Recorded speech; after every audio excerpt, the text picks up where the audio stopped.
Você já se perguntou quanto tempo uma pessoa consegue viver em silêncio? Não me refiro a ficar calada por algumas horas ou mesmo por um dia. Falo de um silêncio que consome sua alma. Um silêncio que se arrasta por anos, décadas até, enquanto você sorri para o mundo como se tudo estivesse bem. Eu vivi assim por quase 10 anos. 10 anos de sorrisos vazios, de sim, Senhor, de como o Senhor quiser, de orações murmuradas pedindo para que a noite passasse rápido. O silêncio tem peso, sabia? Ele pressiona seus ombros, comprime seu peito, sufoca seus pulmões. Com o tempo, você se acostuma a respirar pela metade. Aprende a viver pela metade.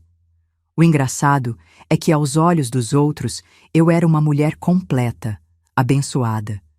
Que sorte a sua, Dona Raquel, ser esposa de um homem tão santo. Santo. Essa palavra ainda me causa arrepios. Como algo tão belo pode esconder tanta dor? Sou Raquel Santana.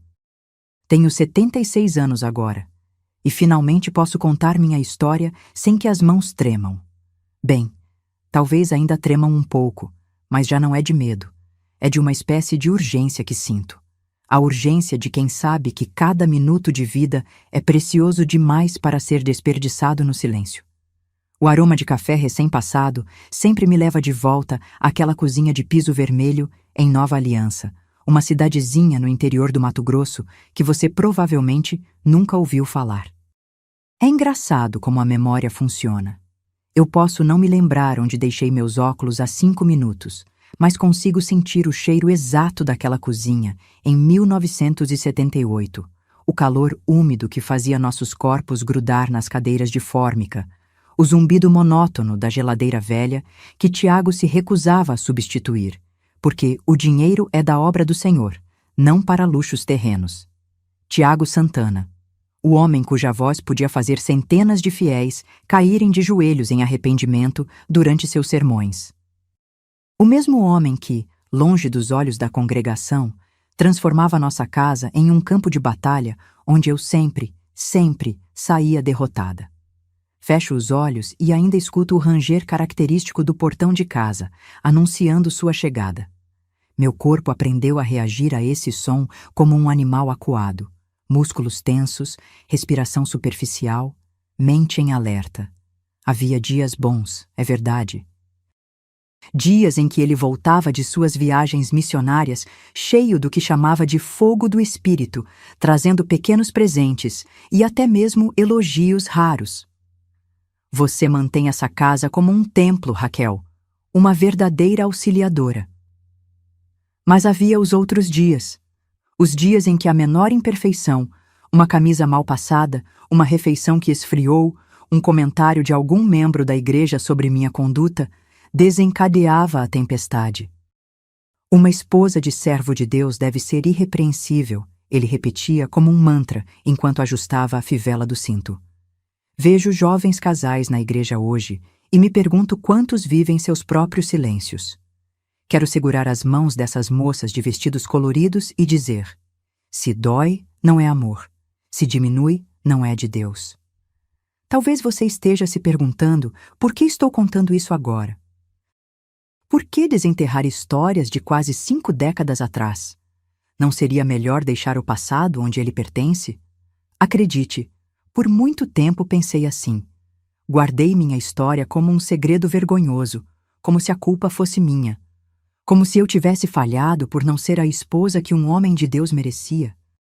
Mas então, numa tarde de domingo no asilo onde trabalho como voluntária, Dona Jurema, uma senhora de 92 anos, segurou minha mão com força surpreendente e disse: filha, a gente só morre de verdade quando nossas histórias morrem conosco. Conte a sua. Alguém precisa ouvi-la. E ela tinha razão. Porque o silêncio não protege ninguém. O silêncio só protege os que abusam dele. Na noite em que finalmente fugi, ou me salvei, como prefiro dizer agora, o céu de dezembro estava carregado de estrelas. Lembro-me de olhar para cima enquanto corria pelo quintal, os pés descalços machucados pelos cascalhos, e pensar: como pode o céu estar tão bonito numa noite tão terrível? Era como se o universo estivesse me dizendo: Há beleza além dessa dor. Há vida além desse muro. Há um amanhã que você ainda não conhece. Aquela foi a noite em que descobri minha própria força. A noite em que entendi que algumas vezes é preciso perder tudo para encontrar a si mesma. E principalmente foi a noite em que compreendi que Deus não habitava apenas nas paredes daquela igreja ou na voz trovejante de meu marido. Ele também estava ali, no meu impulso de sobrevivência, na minha recusa em morrer um pouco mais a cada dia. Esta é a história de como quebrei meu silêncio, de como saltei aquele muro e de tudo que encontrei do outro lado. É uma história de dor, sim. Não há como fugir disso, mas é, sobretudo, uma história de renascimento. Porque aos 29 anos, em uma noite quente de dezembro de 1978, eu não apenas fugi de casa, eu nasci de novo. Nova Aliança, 1978. Uma cidade onde todos se conheciam pelo nome e sobrenome, onde os domingos eram sagrados e onde a posição social estava diretamente ligada ao seu envolvimento com a igreja. E nessa pequena cidade não havia posição mais elevada do que ser a esposa do missionário Tiago Santana. Nossa casa ficava na Rua das Acácias, número 47. Uma construção modesta, mas maior que a maioria na vizinhança. Madeira amarela com detalhes em verde, varanda na frente, onde realizávamos os estudos bíblicos às quintas-feiras, quintal amplo nos fundos, com um pé de goiaba e outro de acerola, que eu mesma plantei quando nos mudamos para lá. Para ter o que oferecer às visitas, justifiquei a Tiago, que considerava supérfluo qualquer esforço que não fosse diretamente relacionado à expansão do Evangelho. Eu era professora formada, sabia? Estudei no Instituto de Educação de Cuiabá com muito sacrifício da minha mãe, costureira viúva que sonhava ver as filhas independentes. Mas após o casamento, Tiago deixou claro que minha única profissão seria apoiar seu ministério. Uma esposa de missionário não divide sua atenção, ele decretou, rasgando o jornal onde eu havia circulado um anúncio de vaga na escola municipal. Então, minha rotina se tornou cuidar da casa, receber as mulheres da igreja para círculos de oração, preparar refeições para as reuniões de liderança e manter uma aparência impecável para não envergonhar o ministério. Usava vestidos abaixo do joelho mesmo no calor escaldante do Mato Grosso, cabelos sempre presos em coques discretos, nenhuma maquiagem além de um leve batom em ocasiões especiais. Aos domingos, sentava na primeira fileira, Bíblia no colo e sorriso nos lábios. Vejam como a irmã Raquel é submissa, as senhoras comentavam, admiradas. Uma verdadeira mulher virtuosa de Provérbios 31. Ninguém via as noites em que eu chorava silenciosamente no banheiro com a torneira aberta para abafar o som. Ninguém sabia do diário que eu mantinha escondido dentro da lata de aveia no armário da cozinha, onde despejava as palavras que não podia pronunciar. Ninguém percebia como eu tremia levemente quando a voz de Tiago se elevava, mesmo em situações cotidianas. Minha irmã Clara, 5 anos mais velha, foi a única que tentou me alertar. Ele controla até a cor das suas unhas, Raquel. Isso não é normal, nem é bíblico, ela disse durante sua única visita à nossa casa. Tiago a considerou uma má influência e proibiu que ela voltasse. Mantivemos contato por cartas escondidas que chegavam pelo endereço da mercearia, onde Dona Zefa, compadecida da minha situação, as guardava para mim. O mais difícil era o isolamento. Aos poucos, Tiago foi cortando meus laços com qualquer pessoa que pudesse representar uma influência mundana. Primeiro foram as antigas colegas da escola normal, depois as vizinhas que não frequentavam nossa denominação, por fim até mesmo mulheres da igreja que ele julgava liberais demais. Meu mundo foi se reduzindo à casa, à igreja e às atividades relacionadas ao ministério dele. É para sua proteção, ele dizia, com aquele olhar que misturava autoridade e algo que na época eu confundia com amor. O mundo está cheio de tentações e você é muito ingênua. E eu acreditava. Meu Deus, como eu acreditava. Tinha sido criada ouvindo que a submissão era a maior virtude de uma esposa cristã. Na escola dominical, aprendemos que Eva pecou por questionar, por desejar conhecimento, por não se submeter. E eu estava determinada a não ser uma Eva. Queria ser a Maria perfeita, a Ruth dedicada, a Esther obediente que só falava quando lhe era permitido. Nas raras vezes em que tentei estabelecer limites, Tiago recorria à Bíblia. As mulheres sejam submissas a seus maridos, como ao Senhor.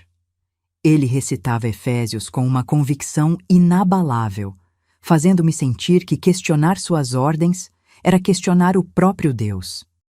Havia um versículo, porém, que ele nunca citava, aquele em que os maridos são instruídos a amar suas esposas como Cristo amou a Igreja, entregando-se por ela. Esse versículo eu só redescobri anos depois, quando finalmente tive coragem de abrir a Bíblia por conta própria, sem o filtro interpretativo de Tiago.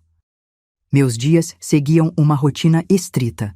Acordar às 5 horas para preparar o café, arrumar a casa, orar por 1 hora, Tiago verificava, preparar o almoço, visitar irmãs enfermas da congregação à tarde, sempre com autorização prévia e horário para voltar, preparar o jantar, participar de qualquer atividade da igreja que houvesse à noite.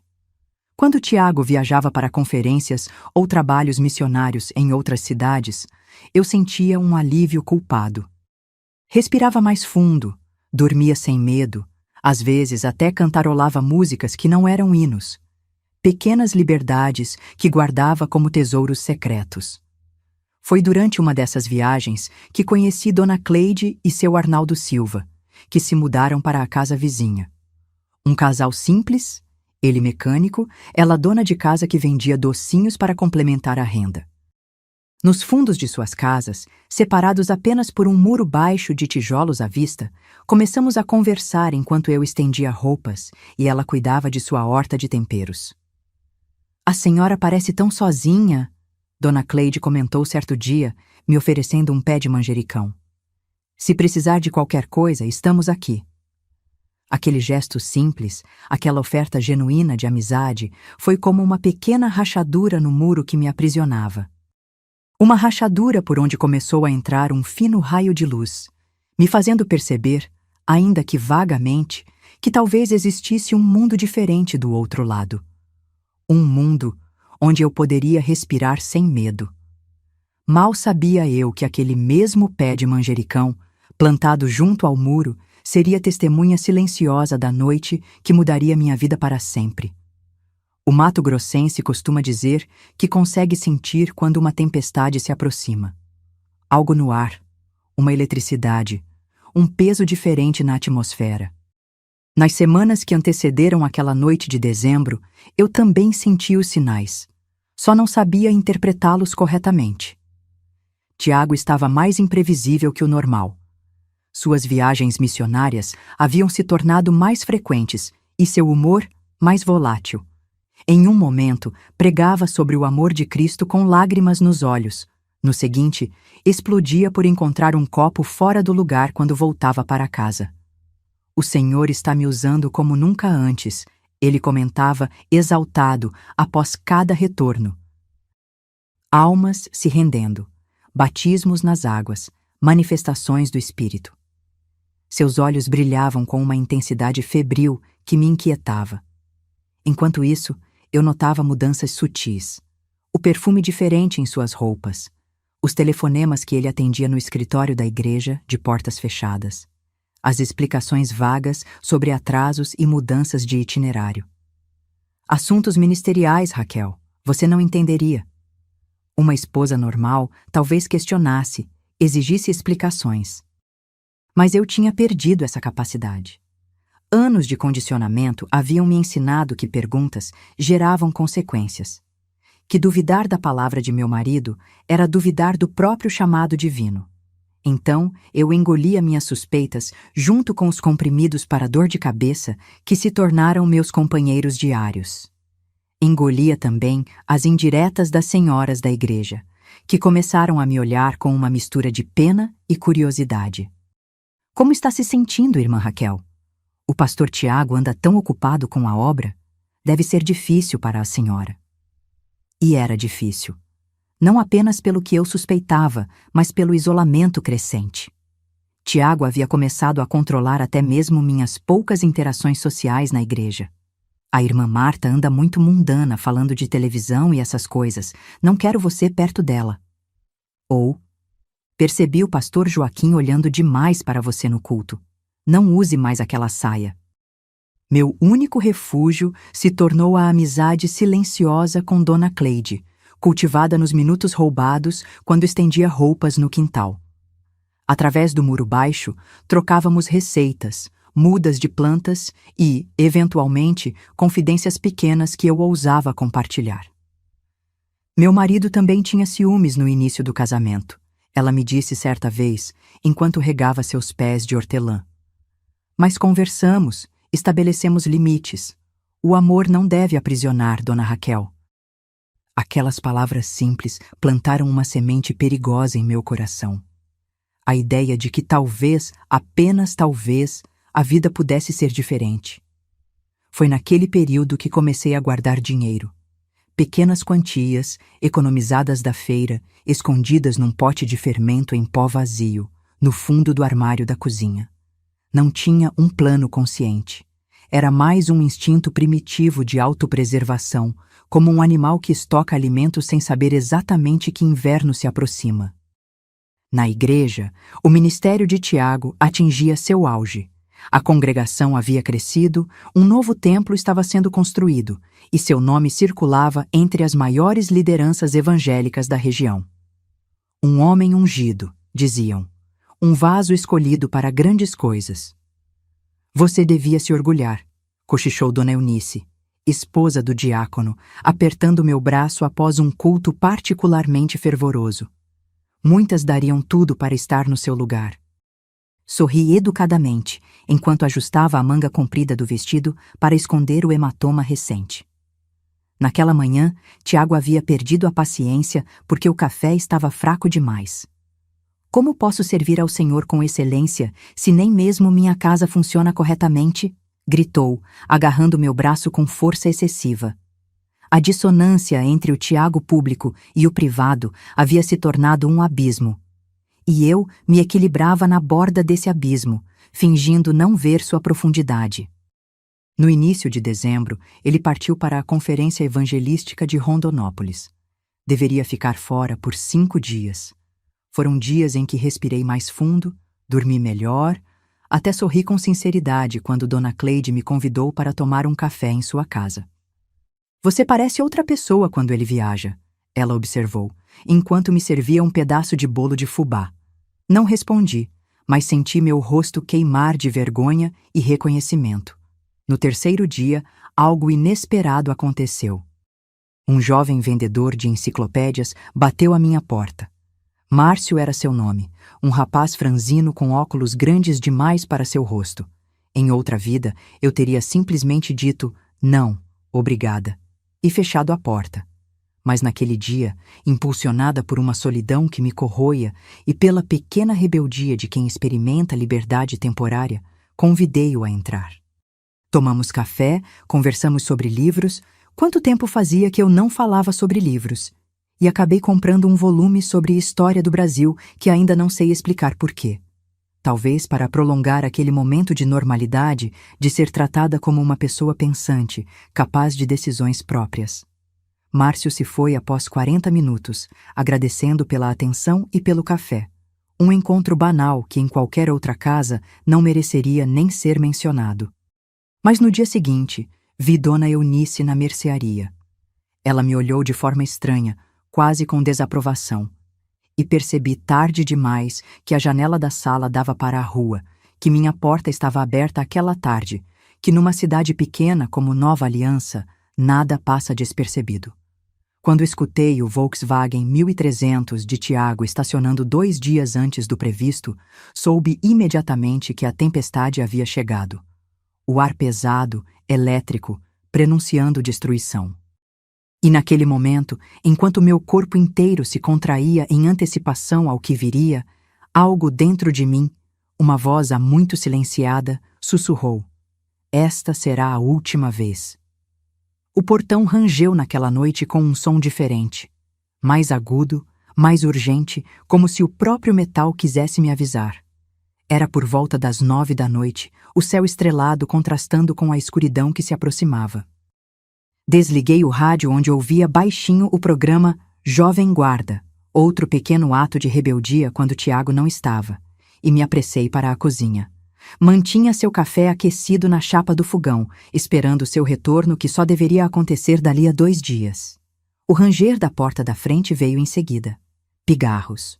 O barulho característico da maleta de couro sendo jogada sobre o sofá. Não houve o habitual "cheguei" ou qualquer cumprimento.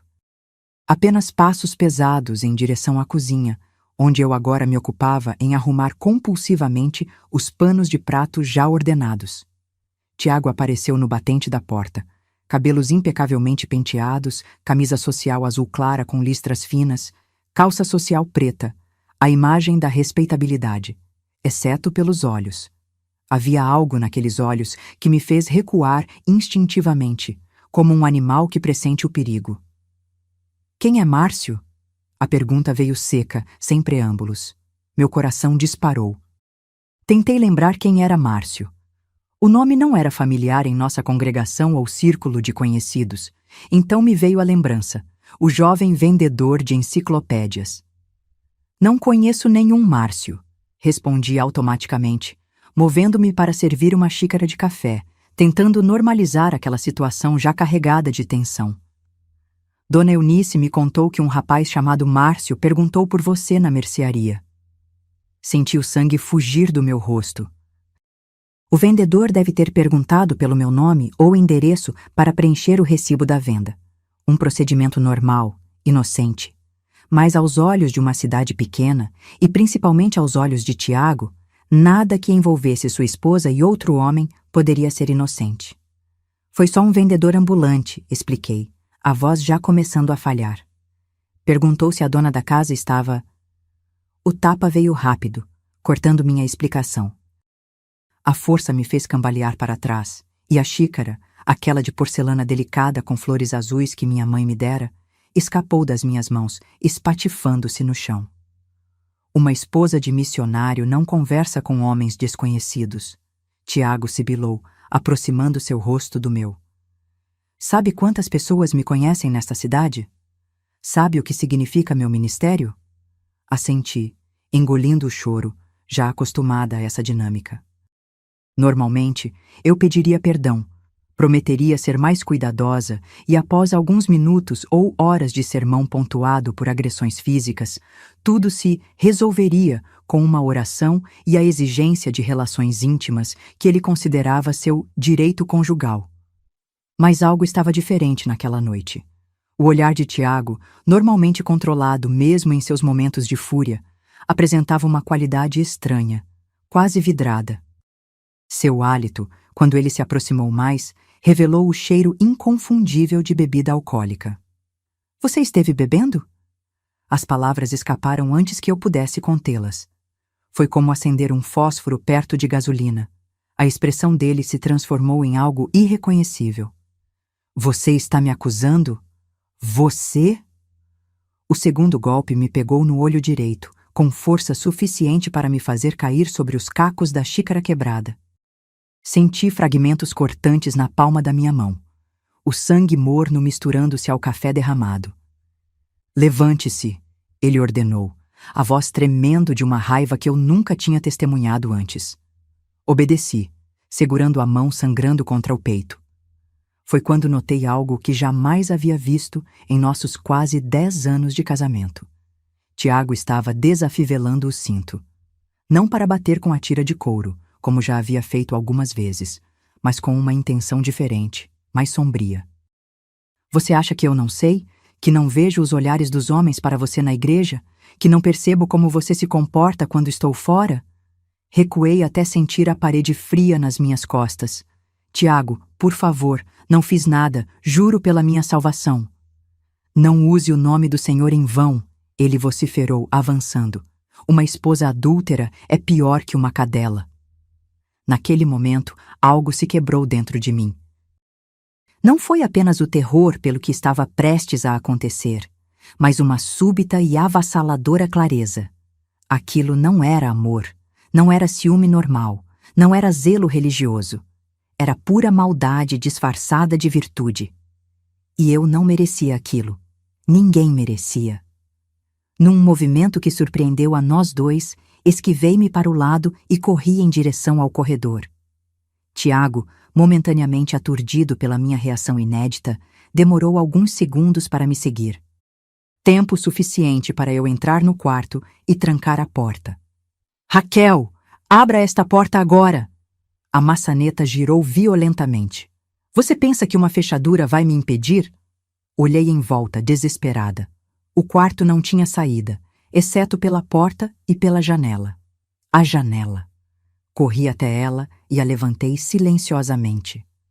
O ar quente da noite de dezembro invadiu o quarto, trazendo consigo o cheiro dos jasmins que Dona Cleide cultivava. Do lado de fora, vi o muro baixo que separava nossa casa da do Silva. Vi as luzes acesas na sala deles, ouvi o som abafado da televisão. Os golpes na porta se intensificaram. A madeira fina tremeu. Uma pequena lasca saltou da beirada. Você abre esta porta ou eu a derrubo, Raquel. Não havia tempo para pensar, para pesar consequências, para considerar o que as pessoas diriam, o que aconteceria com o ministério, com minha reputação, com minha vida. Havia apenas o instinto primordial de sobrevivência. Quando a porta cedeu com um estrondo seco, eu já estava passando as pernas pelo parapeito da janela. O vestido estampado que eu usava enroscou em uma ponta de prego, rasgando da cintura a barra. Não olhei para trás ao saltar. Não vi a expressão de Tiago ao me ver escapando. Não queria que minha última memória daquela casa fosse o rosto dele. Caí desajeitadamente sobre os pés de manjericão de Dona Cleide, o cheiro forte da erva se espalhando no ar enquanto eu me levantava, trêmula e decidida. Meus pés descalços sentiam cada pedra, cada espinho do caminho até a porta dos fundos da casa vizinha. Mas aquela dor era insignificante comparada à dor de uma década vivendo com medo. Quando bati à porta do Silva, o relógio da sala deles marcava 9h32 da noite. Um momento tão banal e, ao mesmo tempo, tão monumental. O momento exato em que escolhi viver. Dona Cleide abriu a porta dos fundos, ainda segurando um pano de prato. Seus olhos se arregalaram ao me ver, descalça, com o vestido rasgado, o rosto já começando a inchar, manchas de sangue nas mãos e nos braços. Santo Deus, o que aconteceu com a senhora? Ela sussurrou, puxando-me rapidamente para dentro. Tentei falar, mas as palavras não vinham. Era como se meu corpo tivesse usado toda a sua energia para aquela fuga, e agora não sobrasse nada para explicações. Um tremor violento tomou conta de mim. Meus dentes começaram a bater. Arnaldo! Dona Cleide chamou, sua voz misturando urgência e discrição. Arnaldo! Venha aqui agora! Seu Arnaldo apareceu na cozinha, ainda segurando o jornal que lia na sala. Era um homem corpulento, de mãos calejadas pelo trabalho na oficina mecânica, rosto sempre vermelho pelo sol forte do Mato Grosso. Quando me viu, sua expressão tranquila transformou-se em algo entre choque e raiva. Pelo amor de Deus, me ajudem! Consegui finalmente dizer, sentindo as lágrimas que eu havia contido por tanto tempo transbordarem de uma vez. Foi quando escutamos os gritos vindos do quintal. A voz de Tiago, normalmente tão controlada em público, agora descontrolada, chamando meu nome. Ela está tendo um episódio nervoso, ele gritava, aproximando-se da casa do Silva. Precisa voltar para casa para ser medicada? Ao ouvir aquela voz, meu corpo reagiu instintivamente. Recuei até bater na parede da cozinha, abraçando-me como se pudesse desaparecer. O pânico era um gosto metálico na boca, uma pressão esmagadora no peito. Seu Arnaldo trocou um olhar rápido com a esposa e então fez algo que mudou o curso daquela noite e da minha vida. Posicionou-se entre mim e a porta, cruzando os braços sobre o peito largo. O senhor volta para sua casa agora, ou chamo a polícia, ele disse com uma calma surpreendente quando Tiago apareceu na porta dos fundos. Pude ver a luta interna no rosto de meu marido.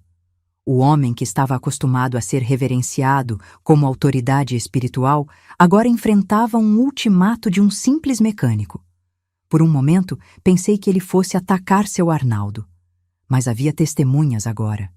Havia outro homem. Havia consequências que poderiam atingir sua reputação. Isso é um assunto de família, Tiago tentou, ajustando o tom para soar razoável, embora seus olhos continuassem fervendo de raiva. Minha esposa precisa de ajuda, está confusa. A única confusão aqui é o senhor achar que pode maltratar sua mulher e sair impune, seu Arnaldo respondeu, sem se mover 1 centímetro. Dona Cleide, enquanto isso, guiou-me gentilmente para sentar em uma cadeira da cozinha. Trouxe um copo d'água com açúcar e começou a limpar os cortes em minhas mãos com uma delicadeza que fez as lágrimas voltarem com força redobrada. Não sei quanto tempo durou aquele impasse na porta. Parecia uma eternidade enquanto eu tremia, presa entre o terror do que tinha acabado de acontecer e o horror do que poderia acontecer a seguir. Finalmente, após trocarem algumas palavras que não consegui distinguir através do zumbido em meus ouvidos, Tiago recuou. Antes de ir, lançou-me um olhar que prometia consequências. "Vou orar por você, Raquel", ele disse, a voz agora controlada, quase gentil, mas carregada de ameaça subjacente, "para que o Senhor traga você de volta ao caminho da retidão." Quando ele finalmente se foi e seu Arnaldo fechou e trancou a porta, desabei completamente. Soluços violentos sacudiam meu corpo, anos de medo, vergonha e dor emergindo de uma vez. Era como se uma represa tivesse se rompido dentro de mim. "Ele vai me encontrar", repeti várias vezes entre soluços. "Ele sempre me encontra." "Não aqui", seu Arnaldo afirmou com firmeza. "Não enquanto estivermos vivos." O casal improvisou uma cama para mim no pequeno quarto de costura. Dona Cleide me emprestou uma camisola e me ajudou a limpar os ferimentos.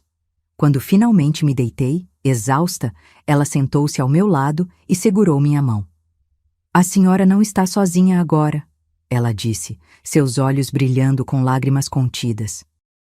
"Amanhã pensaremos no que fazer." Mas o amanhã parecia um conceito abstrato, impossível de alcançar.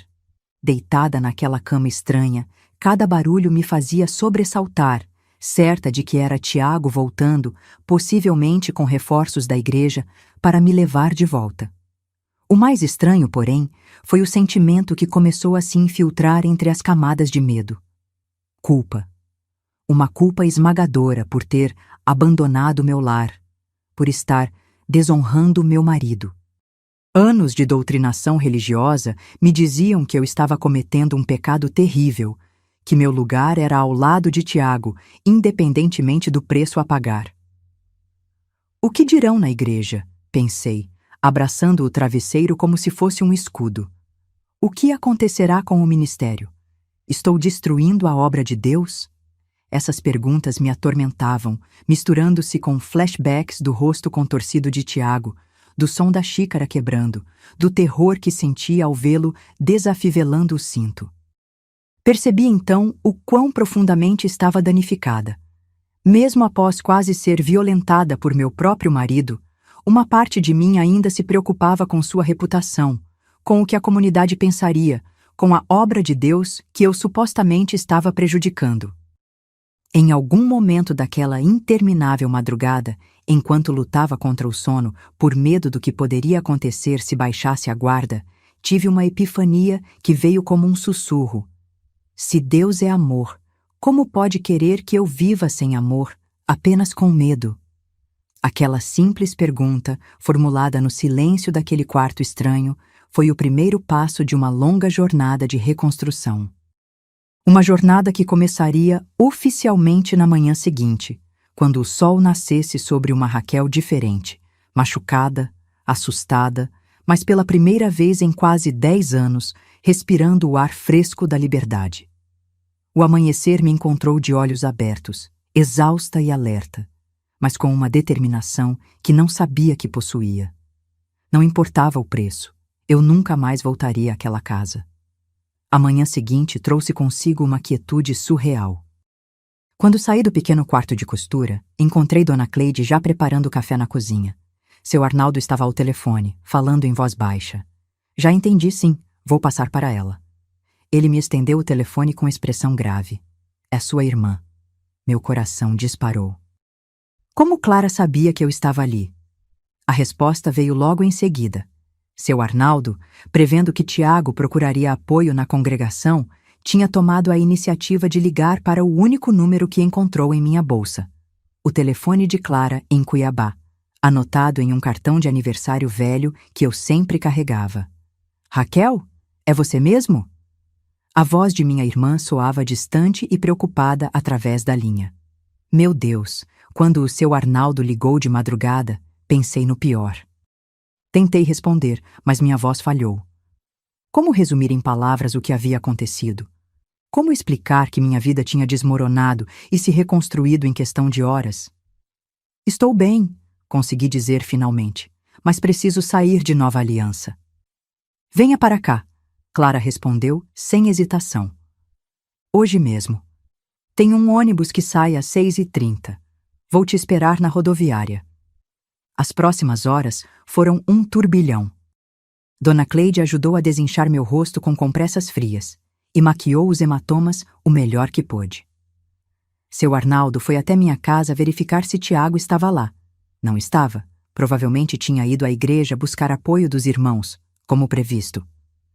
Aproveitando sua ausência, o mecânico entrou pelos fundos e trouxe minha certidão de nascimento, que eu precisaria para viajar, e o dinheiro escondido na lata de fermento. Não deixou nenhum bilhete? Dona Cleide perguntou quando terminávamos de arrumar uma pequena mala com roupas emprestadas dela. Hesitei. O que poderia dizer a Tiago que não resultasse em mais perseguição? Qualquer explicação, qualquer justificativa, só alimentaria sua obsessão. Não, respondi finalmente. O silêncio é a única coisa que posso deixar para ele. Às 6h15, seu Arnaldo estacionou sua caminhonete velha em frente à rodoviária. O terminal era apenas um galpão aberto com um guichê e alguns bancos, mas naquela manhã parecia a porta para um novo mundo. Temos um problema, ele disse, olhando ao redor nervosamente. O Josué está ali, vendendo bilhetes. É da congregação do seu marido. Meu estômago afundou. Josué era diácono, um dos mais fiéis seguidores de Tiago. Se me visse ali, com o rosto machucado, comprando passagem para Cuiabá, a notícia chegaria ao meu marido em minutos. Foi Dona Cleide quem agiu com presença de espírito. Fique aqui, ela disse, e caminhou sozinha até o guichê. Conversou com Josué por alguns minutos, rindo e gesticulando como se estivesse apenas fofocando. Então voltou com uma passagem na mão. Disse que minha sobrinha está doente em Cuiabá e que precisava mandar alguns remédios, explicou. Ele nem pensou duas vezes. O ônibus, uma carcaça verde e amarela que tinha visto dias melhores, chegou pontualmente. Abracei Dona Cleide e seu Arnaldo com uma gratidão que palavras jamais poderiam expressar. Como posso agradecer? Perguntei, a voz embargada. Sendo feliz, seu Arnaldo respondeu simplesmente. E um dia, quando puder, ajude outra mulher como a senhora.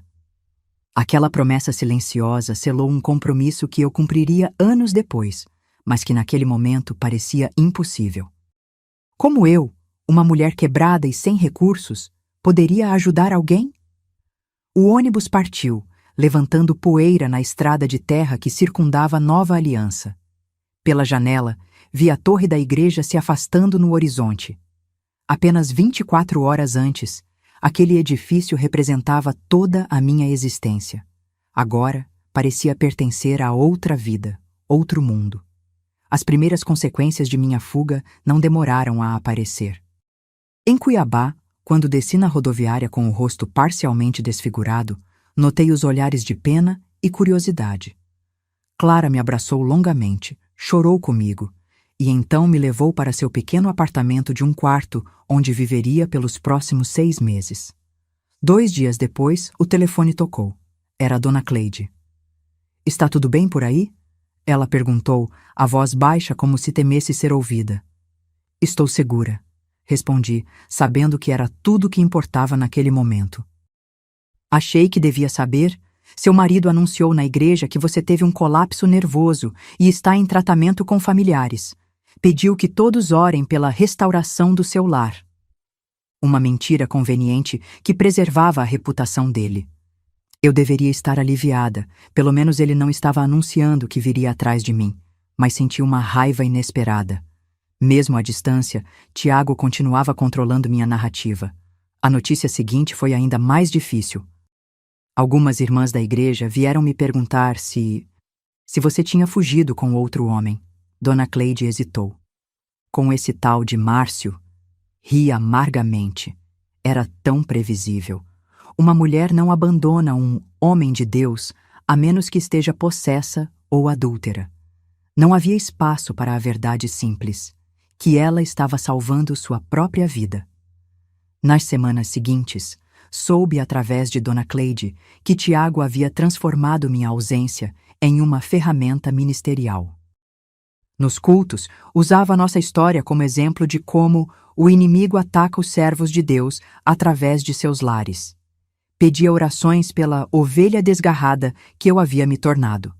Congregações inteiras oravam por minha libertação, enquanto eu, ironicamente, experimentava a liberdade pela primeira vez em quase uma década.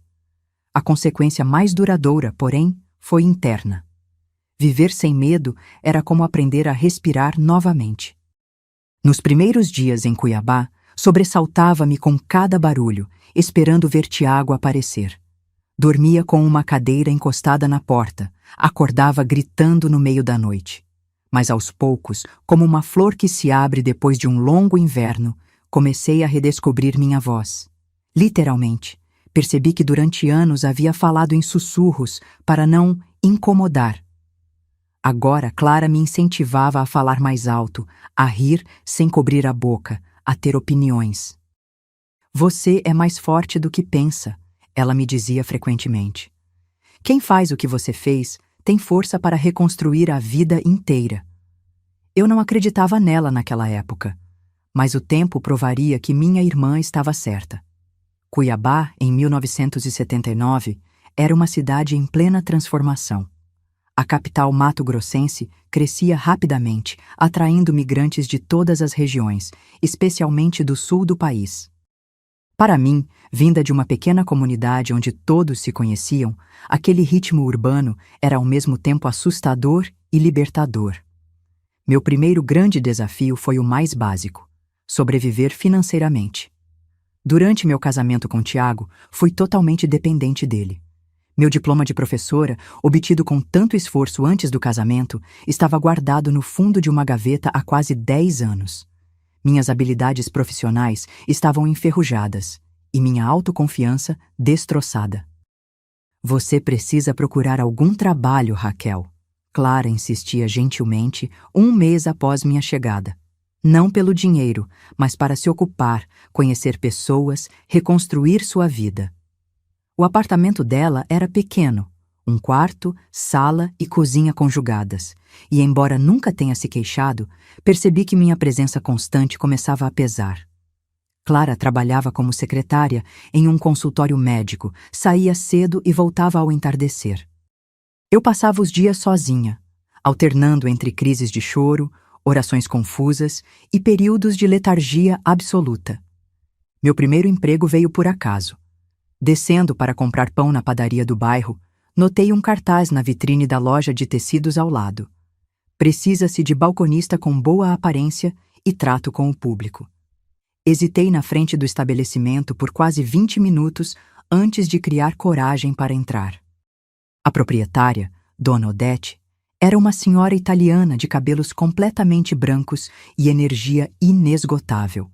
Olhou-me de cima a baixo, fez algumas perguntas diretas e, para minha surpresa, ofereceu-me o emprego na hora. Começa segunda-feira, às 8, não se atrase. Aqui a gente trabalha duro, mas também respeita a funcionária. Saí dali atordoada, com uma mistura de alegria e terror. Como seria trabalhar para uma desconhecida?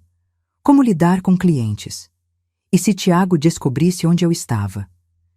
Esse último medo me consumia.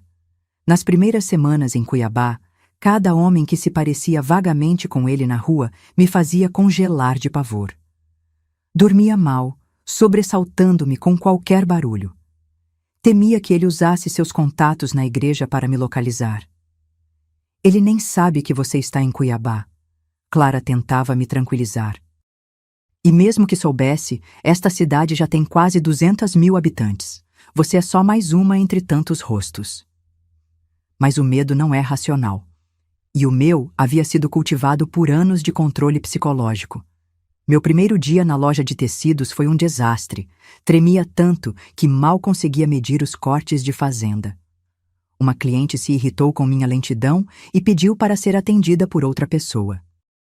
Quando fechamos o caixa no fim do dia, havia uma diferença de quase 2.000 cruzeiros, uma quantia considerável na época. Desculpe, dona Odete, murmurei, certa de que seria demitida. Vou repor o dinheiro assim que puder. Para minha surpresa, a senhora apenas balançou a cabeça. Foi seu primeiro dia. Amanhã será melhor. E se não for, o dia depois dele será. Aquela simplicidade, a ideia de que erros eram esperados e superáveis, foi uma revelação para mim. Em meu casamento, a perfeição não era um objetivo, mas uma exigência básica. Qualquer falha merecia punição. O segundo grande desafio foi espiritual. Toda a minha vida adulta havia sido construída em torno da igreja e suas atividades. Agora, eu não sabia como me relacionar com Deus fora daquele contexto. Tinha medo de entrar em qualquer templo, temendo encontrar alguém que conhecesse Tiago, ou, pior, que compartilhasse sua visão distorcida de fé. Por semanas, minha única forma de oração era um choro silencioso antes de dormir. Não conseguia ler a Bíblia. Cada versículo me lembrava alguma interpretação manipuladora que Tiago havia usado contra mim. Deus não está apenas nas igrejas, Clara me disse uma tarde enquanto caminhávamos pelo parque. Ele está aqui também, neste pôr do sol, nestas árvores, e principalmente Raquel, está na sua coragem de recomeçar. Lentamente, comecei a construir uma nova espiritualidade, mais pessoal e menos baseada em regras e aparências. Foi um processo doloroso, cheio de dúvidas e questionamentos, mas também libertador. O terceiro e talvez mais complexo desafio foi reconstruir minha identidade. Quem era Raquel sem o título de esposa do missionário? O que eu gostava? O que me trazia alegria? Quais eram meus próprios pensamentos sobre a vida? Após anos tendo minhas opiniões e preferências ditadas por outra pessoa, eu mal sabia responder a perguntas simples como: qual sua cor favorita? Ou que tipo de música você gosta? Um dia, Dona Odete me perguntou enquanto organizávamos os tecidos: você costura, Raquel? Hesitei. Costurava para mim e para Tiago, claro, mas nunca havia considerado isso como uma habilidade real. Um pouco, respondi timidamente. Tenho várias clientes pedindo ajustes e consertos. Se quiser fazer nas suas horas vagas, podemos dividir o lucro. Aquela proposta mudou muito mais que minha situação financeira. Ao criar algo com minhas próprias mãos, ajustes simples no início, depois peças inteiras, comecei a redescobrir meu valor. Cada vestido terminado, cada cliente satisfeita, era uma pequena vitória contra a voz interna que repetia as palavras de Tiago: você não é capaz, você não vale nada sem mim. 6 meses após minha chegada a Cuiabá, enfrentei um último desafio inicial: mudar-me do apartamento de Clara para um quarto alugado em uma pensão para mulheres.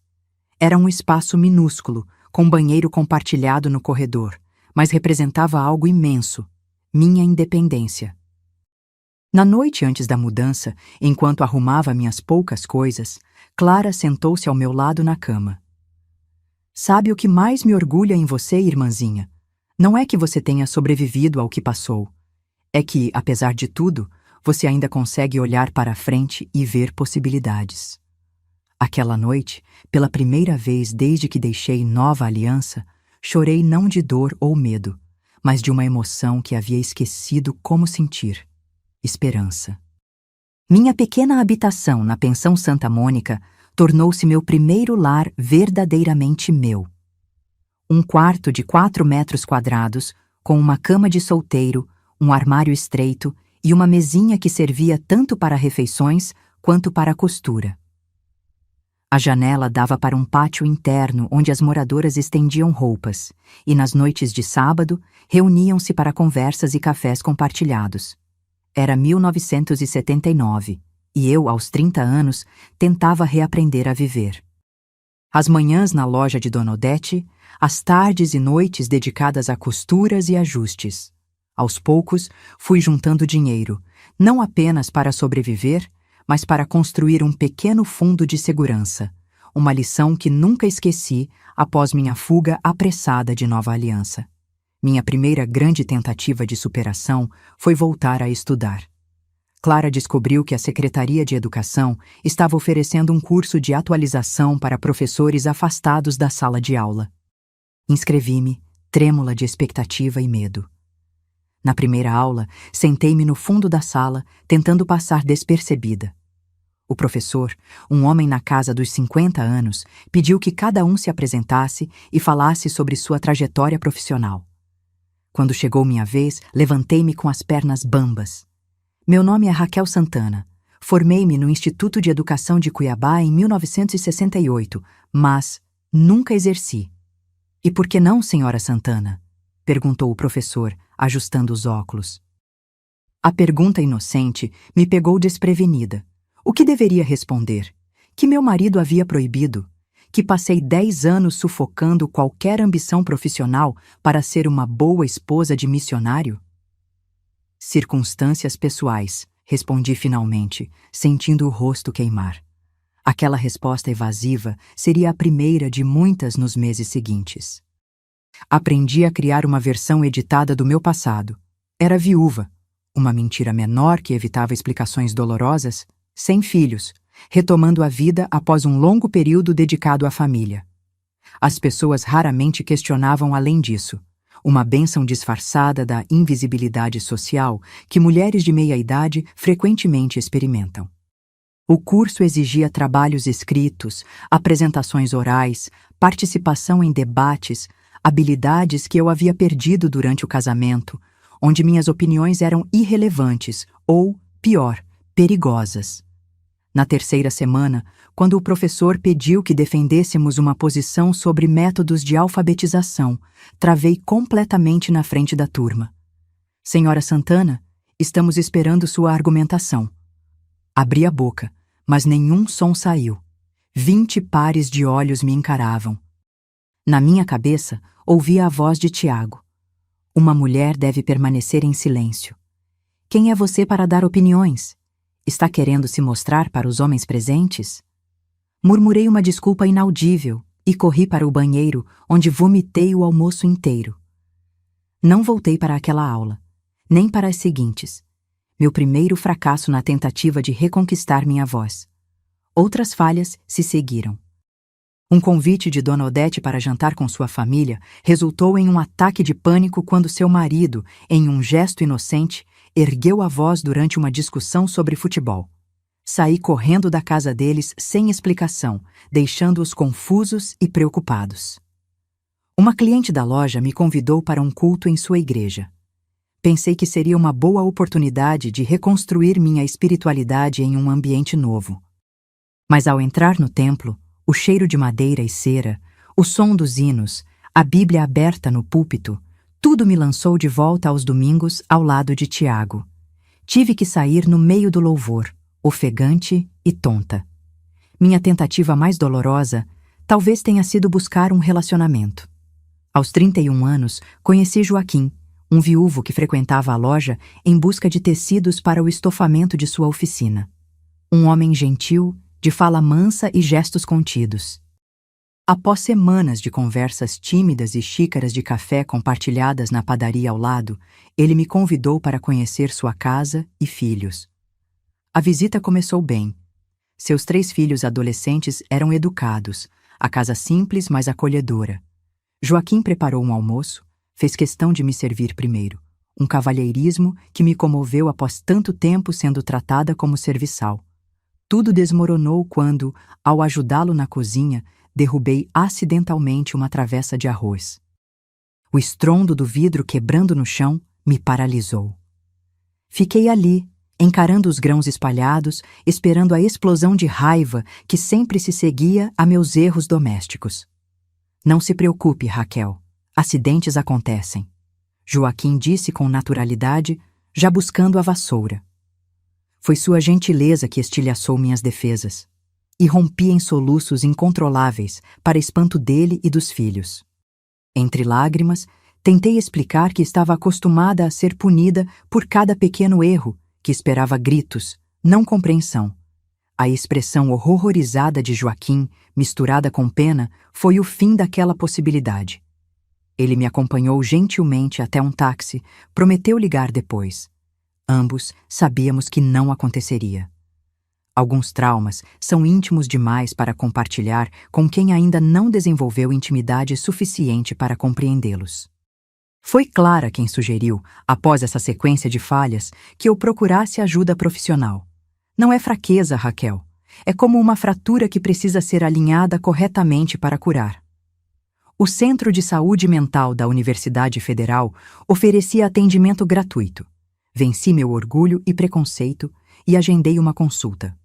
A doutora Marta, uma psicóloga recém-formada, mas com olhos sábios, foi a primeira pessoa a pronunciar as palavras que me ajudariam a entender minha própria história. O que você viveu tem um nome, Raquel. Chama-se abuso. E o que você está sentindo agora são os efeitos do trauma. Trauma. Uma palavra que parecia reservada para soldados voltando da guerra, para sobreviventes de grandes tragédias. Não para uma simples mulher do interior que havia apenas cumprido seus votos matrimoniais. Mas eu deveria ser mais forte, argumentei. Já se passou 1 ano. Por que não consigo simplesmente seguir em frente? Porque você está tentando construir uma nova vida enquanto ainda carrega as algemas da antiga, ela explicou pacientemente. Precisamos trabalhar para removê-las primeiro. Saí daquela primeira sessão com uma mistura de alívio e desespero. Alívio por ter um nome para o que sentia, por saber que não estava louca ou fraca. Desespero por perceber o longo caminho que tinha pela frente. No trajeto de volta à pensão, parei numa pequena livraria e, com o dinheiro que havia separado para comprar um novo tecido, adquiri um caderno de capa dura. Na primeira página, escrevi: Diário de Reconstrução, Raquel Santana, 1980. Seria o registro da minha jornada de cura, com todos os seus avanços e retrocessos. No dia seguinte, quando uma cliente na loja perguntou meu nome completo para preencher um recibo, respondi com firmeza, sem hesitar: Raquel Lima. Havia abandonado o sobrenome Santana, um pequeno gesto simbólico, invisível para o mundo, mas que representou minha primeira vitória verdadeira sobre o passado. O início dos anos 1980 trouxe mudanças significativas para o Brasil e para minha vida pessoal. Enquanto o país começava seu lento processo de abertura política após anos de ditadura militar, eu também ensaiava passos hesitantes em direção a uma liberdade que ainda me assustava. Minhas sessões semanais com a doutora Marta se tornaram âncoras na minha existência. Cada quinta-feira, às 17 horas, eu entrava naquela pequena sala com plantas nas janelas e saía 1 hora depois, exausta emocionalmente, mas um pouco mais forte. O medo tem uma função, Raquel, ela me explicou certa vez. Foi ele que a manteve viva, que a ajudou a reconhecer o perigo e fugir quando era necessário. Mas agora esse mesmo medo está impedindo que você viva plenamente. Aprender a distinguir entre medo saudável e medo paralisante tornou-se meu maior desafio. Cada novo passo, aceitar um convite para jantar, expressar discordância em uma conversa, tomar decisões sem consultar ninguém, exigia uma batalha interna contra a voz de Tiago que ainda ecoava em minha mente. Em 1981, com 32 anos, enfrentei um dos momentos mais difíceis da minha reconstrução. Uma carta chegou à loja de Dona Odete, endereçada a mim. O remetente era da Igreja de Nova Aliança. Fiquei paralisada, o papel tremendo em minhas mãos. Como haviam me encontrado? A carta era de Tiago? Ele tinha vindo me buscar, como sempre ameaçara? Dona Odete percebeu meu pânico e, com sua praticidade característica, pegou a carta. Quer que eu abra e leia para você? Assenti, incapaz de falar. Ela rasgou o envelope e percorreu o conteúdo rapidamente. É de uma tal de Cleide Silva. Diz que precisava muito falar com você, que conseguiu seu endereço através de sua irmã e que é seguro responder. Dona Cleide, minha salvadora daquela noite. O alívio foi tão grande que minhas pernas fraquejaram. A carta continha notícias que me afetaram profundamente. Tiago havia se casado novamente apenas 8 meses após minha partida. A nova esposa era uma jovem da igreja, praticamente recém-convertida, 20 anos mais nova que ele. A congregação havia celebrado como uma restauração divina. Ele diz a todos que você teve um colapso nervoso, escreveu Dona Cleide.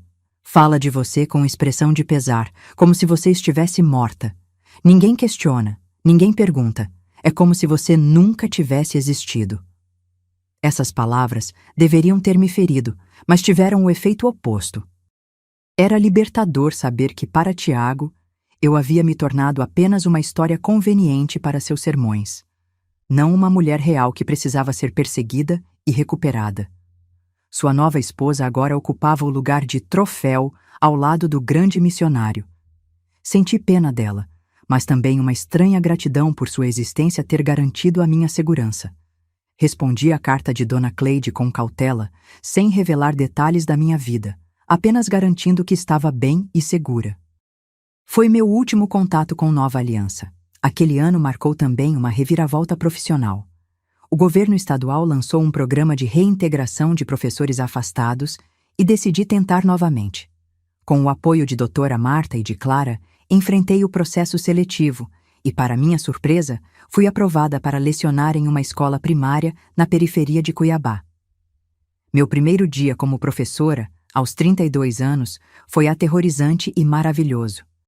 25 crianças me encarando, esperando que eu soubesse o que fazer.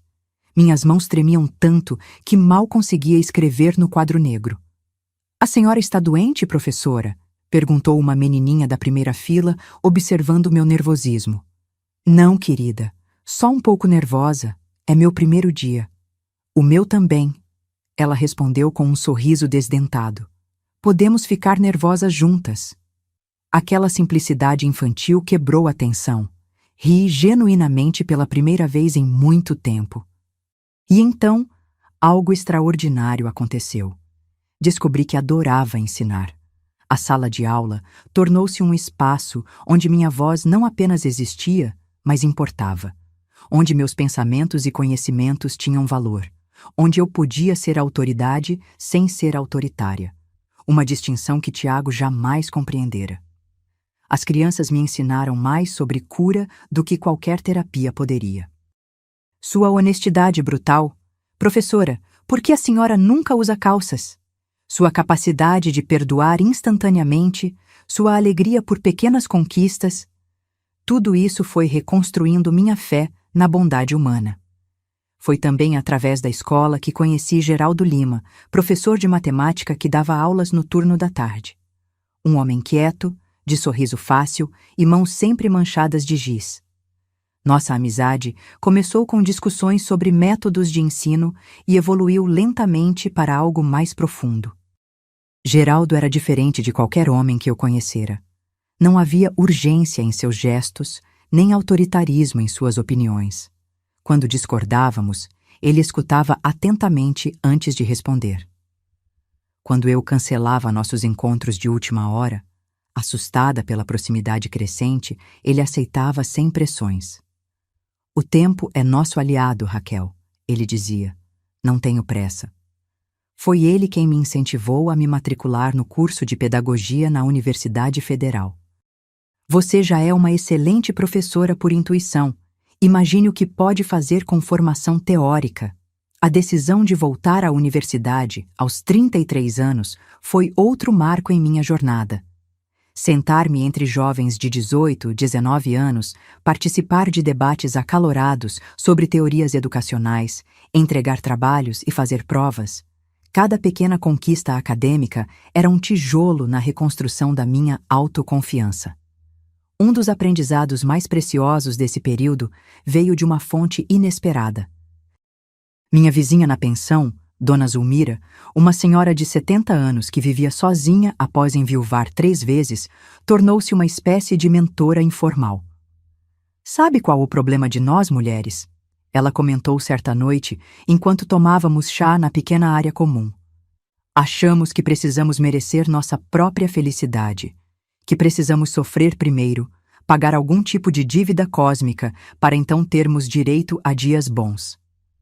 Suas palavras me atingiram profundamente. Percebi que, mesmo após 3 anos longe de Tiago, ainda me punia inconscientemente. Ainda vivia como se estivesse em penitência, como se a felicidade fosse um luxo ao qual eu não tinha direito.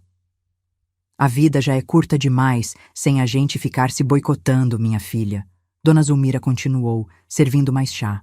"Eu enterrei 3 maridos e aprendi que não há medalha de honra por sofrer em silêncio. Ninguém vai te dar um prêmio por abrir mão da sua alegria." Aquela conversa simples mudou algo fundamental em minha perspectiva. Comecei a permitir-me pequenos prazeres sem culpa. Um livro que não fosse didático, um vestido colorido que não seguisse os padrões austeros da igreja, um sorvete na praça em plena terça-feira à tarde. E, finalmente, permiti-me apaixonar. Quando Geraldo me beijou pela primeira vez, após 1 ano de amizade cuidadosa, não fugi como das outras vezes. Deixei-me sentir o turbilhão de emoções. O medo, sim, mas também a esperança, a atração, a possibilidade de um amor diferente de tudo que eu conhecera. "Tenho tanto para te contar sobre mim", confessei depois, tremendo não de medo, mas de vulnerabilidade. "Temos tempo", ele respondeu, segurando minhas mãos entre as suas. "Toda uma vida, se você quiser." E pela primeira vez, acreditei que isso poderia ser verdade. 1984 chegou com promessas de grandes transformações para o Brasil. O movimento Diretas. Já tomava as ruas, exigindo eleições presidenciais diretas após 2 décadas de regime militar. Havia uma energia palpável no ar, um sentimento coletivo de que mudanças fundamentais eram possíveis. Minha vida pessoal também se transformava rapidamente. Aos 35 anos, eu concluía meu curso de pedagogia enquanto lecionava em período integral. Geraldo e eu completávamos 2 anos de um relacionamento que avançava com a cautela e respeito que meu histórico exigia. Finalmente havia deixado a pensão para alugar um pequeno apartamento próprio, um espaço só meu, decorado conforme minhas preferências, sem precisar de aprovação de ninguém. Foi nesse contexto de aparente estabilidade que o passado ressurgiu, ameaçando tudo que eu havia reconstruído. A primeira indicação veio através de Clara. Minha irmã me telefonou em uma noite de quarta-feira, sua voz tensa mesmo através da linha precária. "Raquel, você viu a programação da TV? Tiago está vindo para Cuiabá. Vai participar de um grande encontro evangelístico no estádio municipal." Meu coração disparou imediatamente. 6 anos haviam se passado desde minha fuga, mas a simples menção de seu nome ainda provocava uma reação visceral de medo. "Como você soube?" perguntei, tentando manter a voz firme. "Está em todos os jornais. Ele se tornou uma espécie de celebridade nos círculos evangélicos. A Cruzada pela Família, estão chamando. Seu nome está destacado como o principal pregador." Nos dias seguintes, confirmei por mim mesma essa terrível coincidência. Cartazes espalhados pela cidade anunciavam o evento. A foto de Tiago, agora com entradas nos cabelos e um terno impecável, sorria autoritariamente de postes e muros. Pastor Tiago Santana, a restauração da família brasileira. O pânico que pensei ter superado retornou com força total. Comecei a ter pesadelos novamente, acordando encharcada de suor. Em um deles, Tiago me encontrava em plena sala de aula, arrastando-me pelos cabelos na frente dos meus alunos, enquanto proclamava que estava resgatando sua esposa desgarrada. Geraldo percebeu imediatamente minha mudança de comportamento. Após algumas tentativas frustradas de descobrir o que estava acontecendo, ele finalmente conseguiu me fazer abrir o jogo. Meu ex-marido está vindo para Cuiabá, expliquei, as palavras saindo entrecortadas. O homem de quem fugi há 6 anos. Foi a primeira vez que contei a história completa a Geraldo. Até então, ele sabia apenas que eu havia saído de um casamento infeliz, um eufemismo enorme para a realidade brutal que vivi. Falei durante horas, as palavras jorrando como uma represa que se rompe, sem conseguir olhar diretamente para ele, temendo ver julgamento ou descrença. Quando finalmente terminei, exausta e vulnerável, Geraldo permaneceu em silêncio por longos segundos. Então, em um gesto que jamais esquecerei, ajoelhou-se à minha frente e beijou minhas mãos. Obrigado por confiar em mim com sua história, ele disse simplesmente. Agora vamos pensar em como mantê-la segura. Seu uso de nós, a ideia de que eu não enfrentaria aquilo sozinha, foi uma revelação. Durante toda a minha vida adulta, havia carregado meus fardos isolada. Primeiro no silêncio imposto do casamento, depois na solidão autoimposta da reconstrução. A possibilidade de compartilhar não apenas a alegria, mas também o medo, era um território desconhecido. Nos dias seguintes, elaboramos um plano. Durante a semana do evento evangelístico, eu tiraria licença da escola e ficaria na casa de campo de um amigo de Geraldo, nos arredores de Chapada dos Guimarães, a cerca de 65 quilômetros de Cuiabá. Era uma solução prática, mas algo dentro de mim se revoltava. Estou cansada de fugir, confessei à doutora Marta durante uma sessão de emergência que marquei. Construí uma vida aqui. Tenho meu trabalho, meus alunos, meus amigos. Por que deveria me esconder como se tivesse feito algo errado? Ela me observou longamente antes de responder. Não se trata de certo ou errado, Raquel. Trata-se de sua segurança emocional. Encontrar-se com seu abusador, mesmo que acidentalmente, pode retraumatizá-la. Mas e se for necessário? E se encarar Tiago for o único jeito de provar a mim mesma que não tenho mais medo dele? Foi uma ideia impulsiva, nascida da frustração e do orgulho ferido. Mas, uma vez verbalizada, ganhou vida própria. E se eu comparecesse ao evento? Se o visse à distância, protegida pelo anonimato da multidão? Talvez descobrisse que ele havia diminuído em minha mente, que não era o monstro todo-poderoso que meus pesadelos ainda pintavam. Quando compartilhei essa ideia com Geraldo, ele reagiu com compreensível alarme. É muito arriscado, argumentou. Ele pode te ver. Pode criar uma cena. Você não sabe como ele reagiria após todos esses anos. Preciso fazer isso, insisti. Não para confrontá-lo, apenas para vê-lo. Para provar a mim mesma que sobrevivi, que sou mais forte que meu medo. Nossa primeira discussão séria se seguiu. Geraldo, preocupado com minha segurança, queria que eu mantivesse distância total. Eu, determinada a enfrentar meus demônios, insistia na necessidade de uma espécie de encerramento simbólico. Se você realmente precisa fazer isso, ele finalmente cedeu. Então, não irá sozinha, estarei com você. A tensão dos dias seguintes era quase insuportável. À medida que a data da cruzada se aproximava, minha determinação oscilava entre coragem febril e terror paralisante. Comprei um lenço e óculos escuros para me disfarçar. Memorizei as saídas do estádio. Ensaiei mentalmente cada cenário possível. No dia anterior ao evento, recebi um telefonema que mudaria tudo. Era Dona Cleide de Nova Aliança, ligando de um orelhão. Raquel, precisava te avisar. Sua voz soava urgente. Tiago tem falado de você nos sermões recentes. Não pelo nome, mas contando a história de uma esposa que abandonou o lar e como isso destruiu um ministério promissor. Ele parece obcecado. Quando soube que iria para Cuiabá, fiquei preocupada. Ele sabe que sua irmã vive aí. O chão pareceu abrir sob meus pés. Não era coincidência. A vinda de Tiago para Cuiabá não era apenas parte de uma turnê evangélica. Era uma busca. Por vingança, por controle, por encerramento em seus próprios termos, não sabia dizer. Mas uma coisa estava clara. Ele não havia me esquecido. Aquela noite, enquanto a cidade se preparava para receber o grande evento religioso, eu encarava a maior decisão desde minha fuga 6 anos antes: confrontar o passado ou preservar o presente que havia construído com tanto esforço. A decisão não foi tomada rapidamente. Durante toda a noite, debati-me entre o impulso de fugir novamente e a necessidade de finalmente encerrar aquele capítulo da minha vida. Geraldo permaneceu ao meu lado, respeitando meu silêncio, oferecendo chá quando percebia meus tremores. "Posso ver nos seus olhos que você já decidiu", ele comentou por volta das 3 da manhã, quando nos sentamos na pequena varanda do meu apartamento.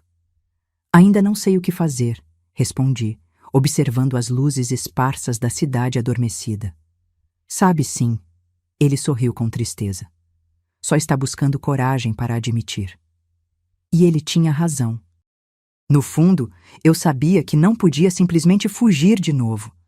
Não depois de tudo que havia construído. Fugir significaria que Tiago ainda tinha poder sobre mim, que minha vida ainda era determinada por suas ações. "Vou ao evento", anunciei finalmente, mas não para confrontá-lo, apenas para vê-lo, para entender que ele é apenas um homem, não o gigante que habita meus pesadelos. Geraldo respirou fundo, visivelmente preocupado. "Tenho uma condição", disse ele. "Não iremos ao estádio. O risco é grande demais, mas o hotel onde ele está hospedado tem um restaurante no térreo, aberto ao público. Podemos jantar lá na véspera do evento. Você poderá vê-lo à distância, sem o perigo de um encontro direto." Era um compromisso razoável.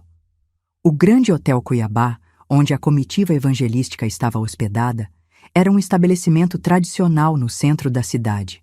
Seu restaurante, famoso pelo cardápio regional, atraía tanto hóspedes quanto visitantes externos. A tarde do dia seguinte foi dedicada a minuciosos preparativos.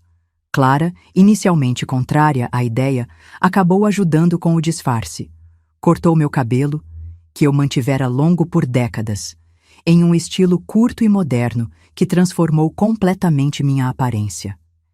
Emprestou-me roupas que nunca escolheria para mim mesma. Uma calça jeans, peça que Tiago jamais permitira em meu guarda-roupa, e uma blusa colorida com padrões geométricos, típica dos anos 80.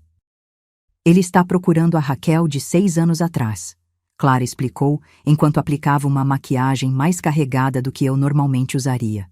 Cabelos longos presos em coque, vestidos discretos abaixo do joelho, sem maquiagem.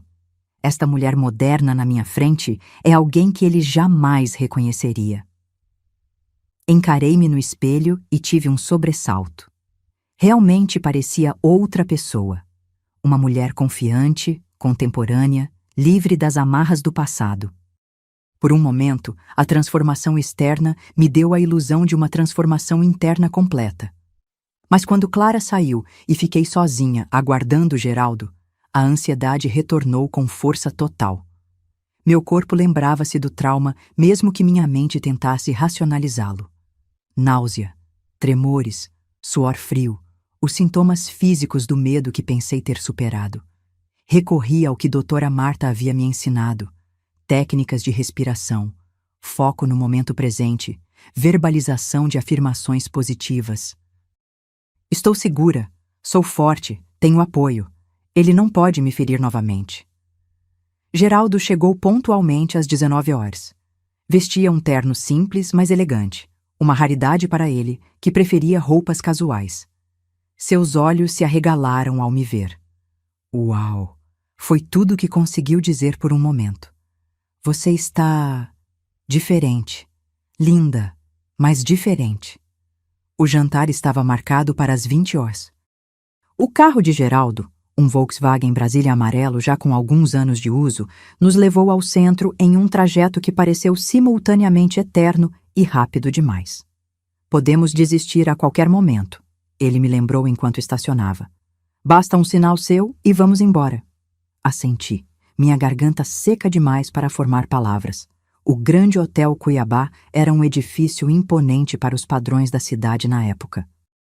5 andares de arquitetura dos anos 50, com uma fachada bem conservada e um lobby decorado com madeiras regionais e pinturas de artistas mato-grossenses. O restaurante ficava à direita do saguão principal, com grandes janelas voltadas para a Praça da República. Na entrada, um cartaz discreto anunciava: "Boas-vindas à comitiva da cruzada pela família." Meu estômago se contraiu. "Respire fundo", Geraldo sussurrou, segurando firmemente minha mão. "Estamos apenas jantando. Nada mais."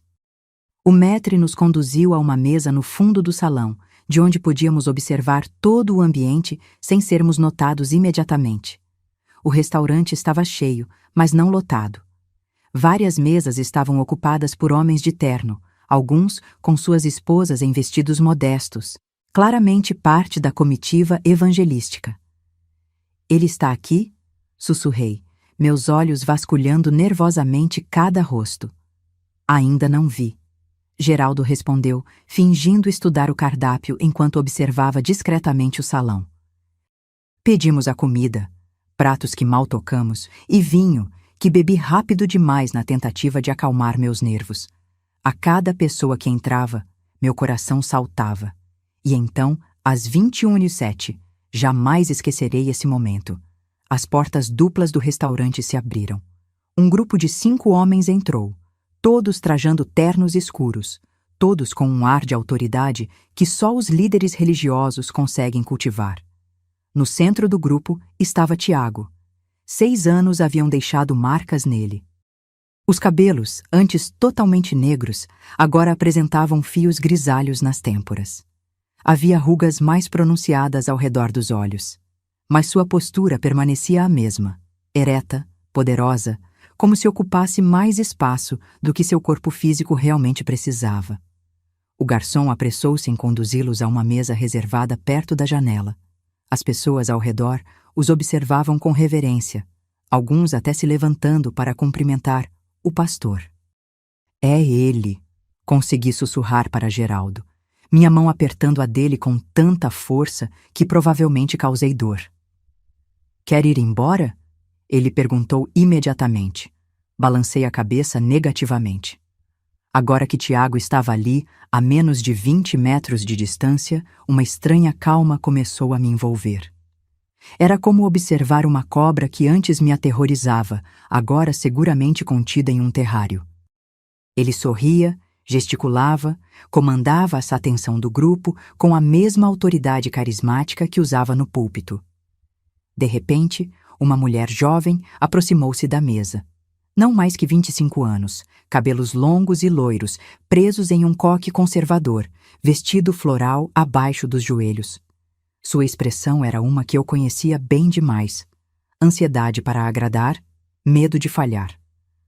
"A nova esposa?" Geraldo perguntou baixinho. "Sim", respondi, "e ela parece exatamente como eu costumava ser." Foi um momento de clareza devastadora. Vi naquela jovem todo o meu passado, o desejo de aprovação, a submissão aprendida, o medo constante disfarçado de devoção. Ela sorria como eu sorria, mantinha-se ligeiramente atrás dele como eu fazia, ajustava sua postura quando ele a olhava, exatamente como eu havia sido treinada a fazer. O ciclo continuava. Tiago não havia mudado, apenas substituído uma peça quebrada de seu mecanismo de poder. "Precisamos ficar?" Geraldo perguntou, notando minha expressão mudando. "Sim", respondi com uma firmeza que me surpreendeu. "Preciso ver até o fim." O que aconteceria naquela noite mudaria para sempre minha compreensão sobre liberdade, perdão e o verdadeiro significado de superação. Observei Tiago durante o jantar inteiro, protegida pela distância e meu disfarce. Cada gesto dele me transportava de volta no tempo. A maneira como apontava o dedo enquanto falava, como sorria apenas com metade do rosto quando estava impaciente, como limpava os cantos da boca com o guardanapo após cada gole de água. A jovem esposa, Nicole, ouvi alguém chamá-la, mantinha-se em silêncio a maior parte do tempo, sorrindo educadamente quando abordada, mas sem iniciar conversas. Exatamente como eu fora instruída a me comportar em eventos públicos. Os homens de Deus conversam sobre assuntos importantes. As esposas são companhias ornamentais, não participantes. Tiago costumava me dizer antes de jantares como aquele. Em determinado momento, ela derrubou o garfo. Um pequeno acidente, insignificante para qualquer pessoa normal. Mas vi o pavor momentâneo em seus olhos, o modo como suas mãos tremeram ao recolher o utensílio. E, principalmente, notei como Tiago inclinou-se ligeiramente em sua direção e murmurou algo que fez seu rosto empalidecer. Meu corpo reagiu antes de minha mente. Levantei-me abruptamente, derramando vinho sobre a toalha branca. Raquel! Geraldo sussurrou alarmado, segurando meu braço. O que está fazendo? Não respondi. Não podia. A imagem daquela jovem vivenciando o mesmo terror que havia definido minha existência por tantos anos despertou algo primitivo e feroz dentro de mim. Um instinto protetor que nunca soube que tinha. Precisamos ir, Geraldo insistiu, já sinalizando para o garçom trazer a conta. Isto está ficando perigoso. Relutantemente, voltei a me sentar, incapaz de desviar os olhos da cena à distância. Nicole agora mantinha a cabeça baixa, tocando na comida sem realmente comer. Tiago, por sua vez, havia retomado a conversa com os outros homens como se nada tivesse acontecido. Quando finalmente saímos do restaurante, passamos próximos à mesa deles. Tão próximos que pude sentir o cheiro do perfume amadeirado que Tiago sempre usou. Meu corpo inteiro ficou tenso, preparando-se instintivamente para o perigo, mas ele não me notou. Para ele, eu era apenas mais uma mulher anônima, uma desconhecida qualquer passando por sua mesa. A invisibilidade que um dia me aprisionou agora me protegia. No estacionamento do hotel, desabei em lágrimas. Não posso simplesmente ir embora, solucei, apoiada no carro. Ela está vivendo meu pesadelo, Geraldo. Ele fará com ela tudo o que fez comigo. Talvez já esteja fazendo. Entendo sua dor, ele respondeu gentilmente. Mas o que poderia fazer? Abordar uma estranha e dizer que seu marido foi seu abusador? Confrontar Tiago publicamente? Isso poderia ser perigoso para você e provavelmente não ajudaria essa moça. Sabia que ele estava certo, mas a impotência me consumia. Voltamos para meu apartamento em silêncio, cada um perdido em seus próprios pensamentos. Quando chegamos, Geraldo preparou um chá enquanto eu me sentava na sala, encarando o vazio, tentando processar as emoções conflitantes que me dominavam. Pensei que vê-lo me libertaria, confessei quando Geraldo sentou-se ao meu lado. Que perceber que ele é apenas um homem, não um monstro, diminuiria meu medo, mas foi pior. Ver que ele continua exatamente o mesmo, fazendo outra mulher sofrer como eu sofri. O que você quer fazer? Ele perguntou simplesmente. Refleti por longos momentos antes de responder. Quero estar presente amanhã no estádio. Não escondida, não mais fugindo. Quero que ele me veja. A mulher que escapou, a mulher que sobreviveu, a mulher que ele não conseguiu destruir. Geraldo me encarou, preocupação e admiração misturadas em seu olhar. Tem certeza de que é isso que quer? Não é questão de querer, respondi. É questão de precisar. Para realmente seguir em frente, preciso mostrar a mim mesma que não tenho mais medo dele. Na manhã seguinte, vesti-me com cuidado deliberado. Não para me esconder, mas para me afirmar. Escolhi um vestido azul turquesa, cor que Tiago sempre proibiu por considerá-la chamativa demais, na altura dos joelhos. Maquiei-me com esmero. Deixei meus cabelos recém-cortados soltos, sem o coque severo que ele exigia. Clara e Geraldo me acompanharam ao estádio municipal, onde milhares já se reuniam para o grande evento evangelístico. Posicionamo-nos estrategicamente em um setor lateral, próximo o suficiente para que eu pudesse ver e ser vista, mas com fácil acesso à saída, caso fosse necessário. O evento começou pontualmente às 10 horas. Hinos, testemunhos, pregações preliminares. A multidão respondia com fervor, mãos erguidas, aleluias e améns, ecoando pelo espaço aberto. Apesar da ansiedade que me corroía, Notei como parte de mim ainda respondia àqueles estímulos religiosos, condicionada pelos anos de igreja. Finalmente, após 2 horas, o mestre de cerimônias anunciou: "E agora, recebamos com alegria o servo de Deus que tem restaurado famílias por todo o Brasil, nosso querido pastor, Tiago Santana." A multidão aplaudiu entusiasticamente enquanto ele caminhava até o púlpito central. Sorriso confiante, Bíblia na mão, a personificação da autoridade espiritual. Nicole sentou-se na primeira fileira, junto a outras esposas de líderes, todas em posturas idênticas de adoração silenciosa. Tiago iniciou sua pregação com a voz potente que eu conhecia tão bem. Aquela voz que alternava entre sussurros conspiratórios e trovões de indignação moral. "Hoje quero falar sobre fidelidade", ele proclamou. "Sobre compromisso perante Deus, sobre os votos sagrados que fazemos e que o mundo moderno quer destruir." Foi quando tomei minha decisão final. Com uma calma que surpreendeu a mim mesma, levantei-me de meu assento. Clara agarrou meu braço, alarmada. "O que vai fazer?" sussurrou urgentemente. "Nada dramático", tranquilizei-a. "Apenas preciso que ele me veja." Com Geraldo e Clara seguindo-me apreensivos, caminhei lentamente pelo corredor lateral do estádio, aproximando-me do palco elevado onde Tiago pregava fervorosamente. Não tentei escalar o palco, nem gritar para chamar atenção. Simplesmente posicionei-me em um ponto onde, inevitavelmente, seu olhar cruzaria com o meu enquanto ele varria a multidão com seus gestos expansivos. E então aconteceu. Em meio a uma parábola sobre a esposa infiel que abandonou o lar, seus olhos encontraram os meus. Foi um momento congelado no tempo. Vi o reconhecimento lento surgir em seu rosto, primeiro a confusão, depois a descrença, finalmente a compreensão plena. Tiago Santana, o grande orador, ficou momentaneamente sem palavras. Por um segundo, apenas um, sua máscara caiu. Vi o choque, a raiva, talvez até medo em seus olhos. Não desviei o olhar. Não recuei. Simplesmente permaneci ali, encarando-o diretamente, minhas mãos relaxadas ao lado do corpo, minha postura ereta.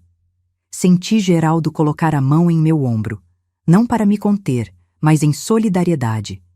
Tiago recuperou-se rapidamente, retomando sua pregação após uma breve pausa que poucos na multidão devem ter notado. Mas seus olhos continuavam voltando para mim, como se não pudesse acreditar no que via. E então, fiz o gesto que selou nosso encontro. Sorri. Não um sorriso de provocação ou vingança. Um sorriso tranquilo, quase compassivo. O sorriso de alguém que finalmente se libertou. Virei-me e caminhei calmamente para a saída, sentindo um peso imenso deixar meus ombros com cada passo. Não precisei olhar para trás para saber que Tiago me observava partir, desta vez por minha própria escolha. Ao cruzar os portões do estádio para o sol brilhante daquela manhã, percebi que finalmente estava completamente livre. O caminho de volta para casa foi surreal. No banco traseiro do carro de Geraldo, eu permanecia em silêncio, processando o que acabara de acontecer. Clara, ao meu lado, segurava minha mão, respeitando o meu momento de introspecção. "Você está bem?" Geraldo finalmente perguntou, olhando-me pelo retrovisor. "Estou em paz", respondi, surpresa com a veracidade daquela simples constatação. É como se algo dentro de mim tivesse finalmente se resolvido. O confronto silencioso no estádio havia durado menos de 1 minuto. Para a multidão de fiéis, fora apenas uma breve hesitação no sermão de seu pastor admirado. Mas para mim, representou o fechamento de um ciclo que se arrastava por quase uma década. Em casa, Clara preparou um café enquanto Geraldo e eu nos sentamos na pequena varanda. A adrenalina começava a baixar, deixando-me exausta, mas estranhamente leve. "O que você acha que ele fará?" perguntei a Geraldo. "Virá atrás de mim?" "Duvido muito", ele respondeu após refletir. Homens como Tiago valorizam acima de tudo sua imagem pública. Reconhecer sua existência significaria reconhecer seu passado, as acusações, o fracasso de seu primeiro casamento. É mais fácil para ele fingir que o encontro nunca aconteceu. Suas palavras fizeram sentido. Tiago construíra cuidadosamente sua persona de líder espiritual infalível. Eu era uma anomalia em sua narrativa perfeita, um erro que ele preferia apagar. O telefone tocou às 15h42, sobressaltando-nos. Clara atendeu, seu rosto empalidecendo visivelmente enquanto escutava. É para você, disse, estendendo-me o aparelho. É Dona Cleide. Meu coração acelerou. Dona Cleide nunca me telefonava assim, sem aviso prévio. Algo havia acontecido. Raquel, sua voz soou urgente através da linha. Precisava te avisar. Nicole, a esposa do pastor Tiago, apareceu na minha porta há meia hora. Está muito abalada, querendo saber sobre você. O chão pareceu desaparecer sob meus pés. Como assim? Ela disse que Tiago voltou transtornado do evento desta manhã. Trancou-se no quarto do hotel com ela e perguntou se ela havia conspirado para trazer você até lá. Quando ela não entendeu do que ele falava, ele perdeu o controle. Fechei os olhos, uma onda de náusea me invadindo. Ele a agrediu? O silêncio momentâneo de Dona Cleide foi resposta suficiente. Ela conseguiu sair do quarto quando ele foi ao banheiro. Continuou finalmente. Lembrou-se de ter ouvido meu nome em alguma conversa sobre o passado de Tiago e veio me procurar. Raquel, ela está com medo de voltar. Aquela informação caiu como uma bomba. Meu confronto silencioso com Tiago, que deveria ser apenas meu momento de libertação pessoal, havia desencadeado consequências que não previ. Onde ela está agora? Perguntei, minha mente trabalhando rapidamente. Aqui em casa. Arnaldo foi buscar as coisas dela no hotel, enquanto Tiago estava em uma reunião com os outros pastores. Ela está apavorada, achando que ele virá buscá-la. Dona Cleide, falei após um momento de decisão. Diga a Nicole que existe uma saída, que ela não precisa voltar, que não está sozinha. Já disse isso, respondeu Dona Cleide, mas acho que ela precisa ouvir de alguém que realmente entende o que ela está passando. O significado daquelas palavras era claro. Nicole precisava falar comigo. Precisava saber que era possível sobreviver após deixar Tiago. Tomei uma decisão impulsiva. Vou para a Nova Aliança amanhã. Quando desliguei o telefone e expliquei a situação para Clara e Geraldo, ambos ficaram visivelmente preocupados. É perigoso demais, argumentou Clara. Você estaria indo diretamente para a cidade dele, onde todos o conhecem e respeitam. E se for uma armadilha? Geraldo acrescentou, sua testa franzida de preocupação. E se ele estiver usando essa moça para atrair você de volta? Considerei suas preocupações, que eram válidas. Mas algo dentro de mim havia mudado naquela manhã ao encarar Tiago no estádio. O medo que me controlou por tanto tempo havia se transformado em outra coisa, não exatamente coragem, mas uma espécie de responsabilidade. Se realmente fosse uma armadilha, ele teria vindo diretamente aqui, argumentei. Por que elaborar algo tão complicado? Além disso, conheço Dona Cleide. Ela não participaria de algo assim. Após horas de discussão, chegamos a um compromisso. Eu iria à Nova Aliança, mas não sozinha. Geraldo me acompanharia e não ficaríamos na cidade, apenas nos arredores. Dona Cleide traria Nicole para um encontro em terreno neutro. O ônibus para a Nova Aliança partiu na manhã seguinte. Durante a viagem de 5 horas, revivi mentalmente cada momento dos meus anos naquela pequena cidade. O início esperançoso do casamento, a deterioração gradual, o terror crescente e, finalmente, a fuga desesperada. Nunca pensei que voltaria voluntariamente, confessei a Geraldo, enquanto observávamos a paisagem do cerrado pela janela do ônibus. Você não é mais a mesma pessoa que partiu de lá, ele respondeu, apertando minha mão. Está voltando em seus próprios termos. Encontramos Nicole em uma pequena lanchonete na rodovia, 5 quilômetros antes de Nova Aliança. Dona Cleide a trouxe em seu carro, depois de garantir que não haviam sido seguidas. Quando a jovem entrou no estabelecimento simples, meu coração apertou. Seu olho direito exibia um hematoma recente, parcialmente coberto por maquiagem. Caminhava com os ombros curvados, em postura defensiva que eu conhecia tão bem. Nossos olhares se encontraram e vi nela o mesmo reconhecimento que havia sentido ao observá-la no jantar. A percepção imediata de uma dor compartilhada, de uma experiência que ninguém mais poderia compreender totalmente. Você é ela, foram suas primeiras palavras ao sentar-se à minha frente. A primeira esposa, a que conseguiu escapar. Sim, respondi simplesmente. Sou Raquel. Ele diz que você era instável, que abandonou o lar sem motivo, destruindo o ministério dele. Ele te machucou ontem, não foi uma pergunta. Depois de me ver no estádio. Lágrimas surgiram nos olhos dela. Assentiu quase imperceptivelmente. Não foi a primeira vez, foi? Perguntei gentilmente. Nicole desabou. Entre soluços, contou uma história terrivelmente familiar. O controle gradual, o isolamento, as críticas constantes, a violência que começou sutil e foi escalando. Tinham se casado há 5 anos, quando ela tinha apenas 20 anos, recém-convertida, deslumbrada com a atenção do respeitado pastor. Pensei que o problema fosse comigo, ela confessou. Que eu não era espiritual o suficiente, que não sabia ser uma boa esposa. É exatamente o que ele quer que você pense, respondi. Foi o que me fez pensar por muito tempo. Conversamos por quase 2 horas. Contei minha história. A fuga, os primeiros anos difíceis, a reconstrução lenta, mas constante de minha vida.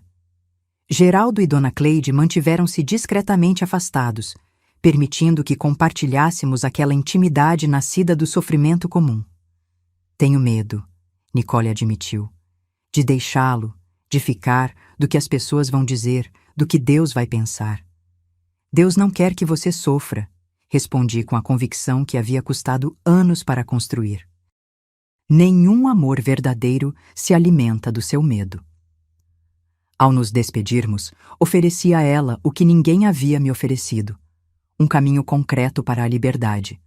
O contato de Clara em Cuiabá, informações sobre abrigos para mulheres, a promessa de apoio contínuo. A decisão final precisa ser sua, disse abraçando-a, mas saiba que não está sozinha. Nunca mais.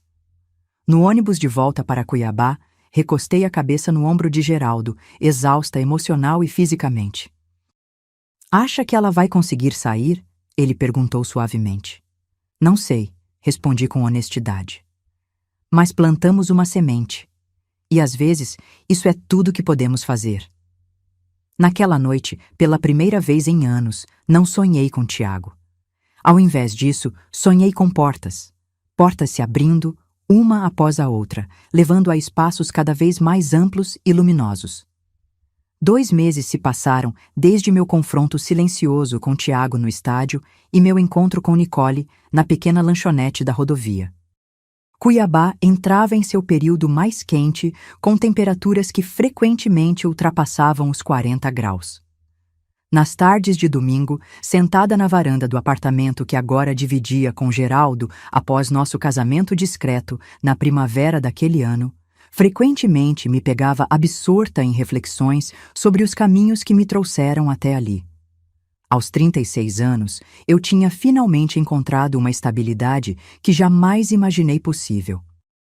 Lecionava em período integral, estava concluindo uma pós-graduação em educação infantil e construía um relacionamento baseado em respeito mútuo, um conceito que demorei tanto para entender plenamente.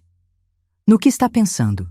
Geraldo perguntou, trazendo-me uma limonada gelada enquanto observávamos o pôr do sol mato-grossense pintar o céu de vermelho e laranja. Em círculos, respondi. Em como às vezes precisamos completar um círculo para realmente seguir em frente. Aquele confronto no estádio havia fechado um ciclo importante da minha vida. Não por ter humilhado ou desmascarado Tiago publicamente, nunca foi esse meu objetivo, mas por ter provado a mim mesma que podia encará-lo sem desmoronar, que o poder que ele tinha sobre mim existia apenas em minha mente. Uma das reflexões mais profundas que emergiram desse período foi sobre a natureza do perdão. Durante anos, pastores e conselheiros bem-intencionados haviam me dito que precisava perdoar para seguir em frente.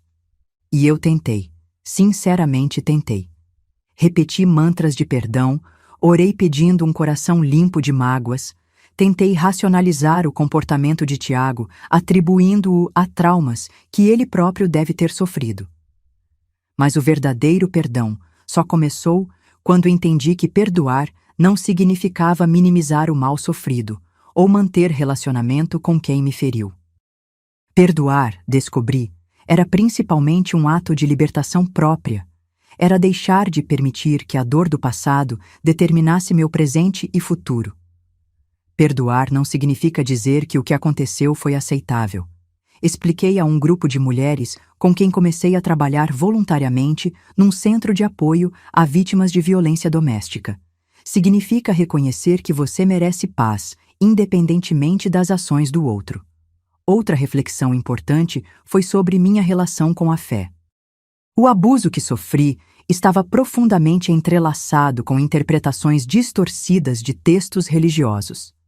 Durante anos após minha fuga, oscilei entre rejeitar completamente a espiritualidade e buscar desesperadamente alguma forma de reconciliação com Deus. O equilíbrio veio gradualmente, ao separar a fé genuína das estruturas humanas que frequentemente a deformam. Comecei a frequentar um pequeno grupo de estudos bíblicos, liderado por uma teóloga que abordava os textos sagrados com uma perspectiva libertadora, especialmente para mulheres. A religião foi frequentemente usada como ferramenta de opressão, ela disse em um dos encontros, mas a verdadeira espiritualidade deveria ser sempre um caminho de libertação. Essas palavras ressoaram profundamente em mim. Permitiram-me reconstruir uma relação com o sagrado em meus próprios termos, sem intermediários que ditassem como essa conexão deveria ser. Também refleti muito sobre o significado de força e fragilidade. Por anos, acreditei que tinha permanecido naquele casamento abusivo por fraqueza, por não ter coragem suficiente para partir. Mas a terapeuta me ajudou a reinterpretar essa narrativa. Foi preciso uma força extraordinária para sobreviver diariamente naquelas condições, Dra. Marta apontou. E ainda mais força para finalmente deixar tudo para trás e recomeçar. Compreendi que minha história não era de fraqueza transformada em força, mas de força que sempre existiu e finalmente encontrou o caminho para se expressar plenamente. Refletindo sobre o ciclo de abuso que testemunhei se repetindo com Nicole, percebi o quão insidiosas são essas dinâmicas. Abusadores não mudam simplesmente porque o tempo passa ou porque trocam de parceiras. O comportamento controlador e violento de Tiago havia continuado, praticamente idêntico, com outra mulher, confirmando que o problema nunca esteve em mim. Essa compreensão me libertou dos últimos resquícios de culpa que ainda carregava. A pergunta, o que fiz para provocá-lo, finalmente foi substituída pela certeza. Nada justifica o abuso.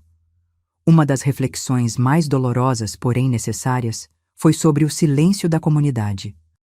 Durante anos, pessoas ao meu redor, vizinhos, membros da igreja, amigos, viram sinais do abuso e escolheram não interferir.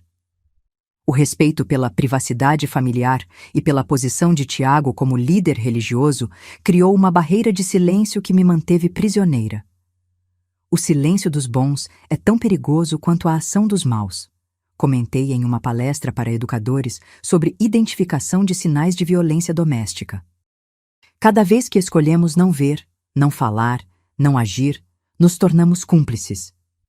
Foi esse entendimento que me motivou a transformar minha dor em ação concreta.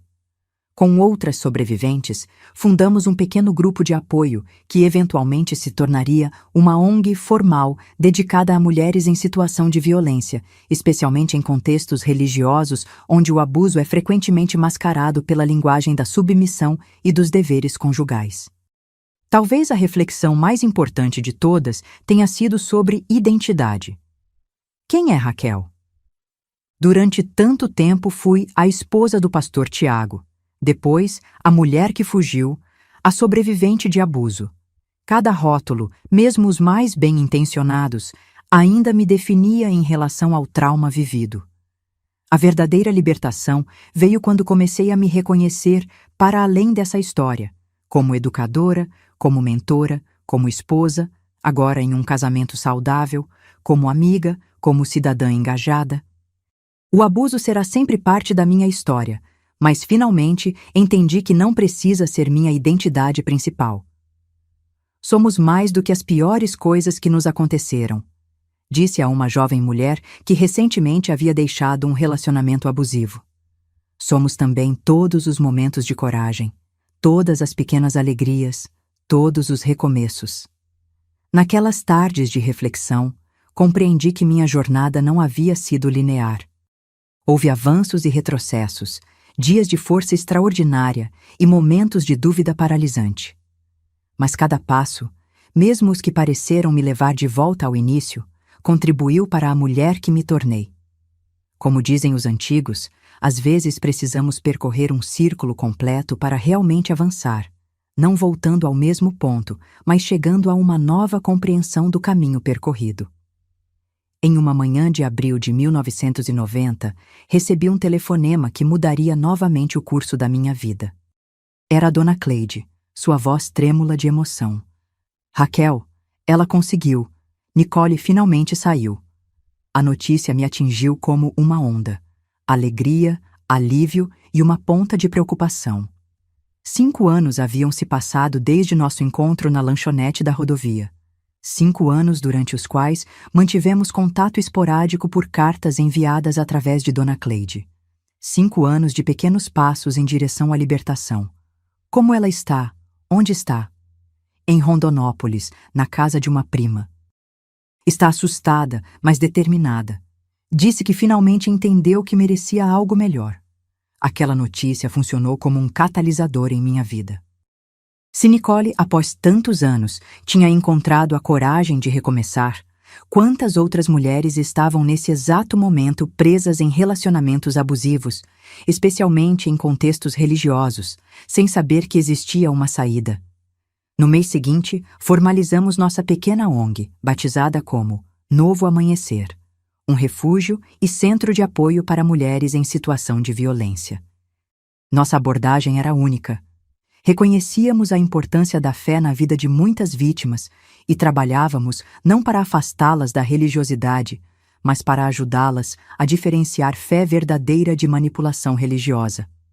Hoje, aos 76 anos, olho para trás e vejo como aqueles primeiros passos hesitantes conduziram a uma vida que nunca imaginei possível. O Novo Amanhecer cresceu, atendendo milhares de mulheres ao longo das décadas.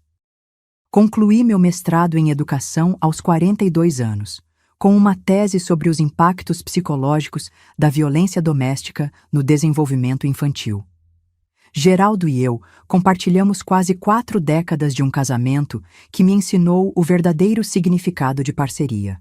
Sua morte há 5 anos deixou um vazio irreparável, mas também um legado de amor que me sustenta nos dias difíceis. O que mais me emociona ao refletir sobre minha trajetória é perceber que mesmo os momentos mais sombrios serviram a um propósito maior. A dor que experimentei não foi desperdiçada. Transformou-se em conhecimento que pude compartilhar, em empatia que pude oferecer, em estruturas de apoio que construímos coletivamente. Recebo frequentemente cartas e e-mails de mulheres que passaram pelo Novo Amanhecer. Algumas estão dando os primeiros passos na reconstrução, outras já estabeleceram vidas plenas e autônomas. Cada história de sucesso é celebrada como uma vitória pessoal. A senhora salvou minha vida, escreveu uma jovem mãe recentemente. Respondi com a verdade que aprendi ao longo dos anos. Não, querida, você salvou sua própria vida. Eu apenas mostrei que era possível. E essa, talvez, seja a mensagem mais poderosa que posso deixar. É possível. Não importa quão profundo seja o poço em que você se encontra, há um caminho para fora. Não importa quantos anos tenha vivido na escuridão, a luz ainda está disponível. Não importa quantas vezes tenha sido silenciada, sua voz ainda pode ecoar. O processo de cura não é linear, nem tem um ponto final claramente demarcado. 47 anos após minha fuga desesperada por aquele quintal em Nova Aliança, ainda encontro ocasionalmente fragmentos do abuso incorporados em meus pensamentos ou reações. A diferença é que hoje os reconheço pelo que são: ecos de um passado que não define meu presente nem determina meu futuro. Aprendi que curar-se não significa esquecer, significa integrar a experiência traumática em uma narrativa maior que inclui, mas não se limita a ela. Significa transformar a dor em sabedoria, o sofrimento em compaixão ativa. Para você que está lendo ou ouvindo minha história agora, talvez se identificando com partes dela, quero deixar algumas verdades que levei décadas para compreender plenamente. Primeiro, você não está sozinha. O isolamento é uma das armas mais poderosas do abuso. Faz você acreditar que sua experiência é única, que ninguém entenderia, que não há para onde ir. Mas há milhares de nós que percorreram caminhos semelhantes e estão prontas para estender a mão. Segundo, você não é culpada.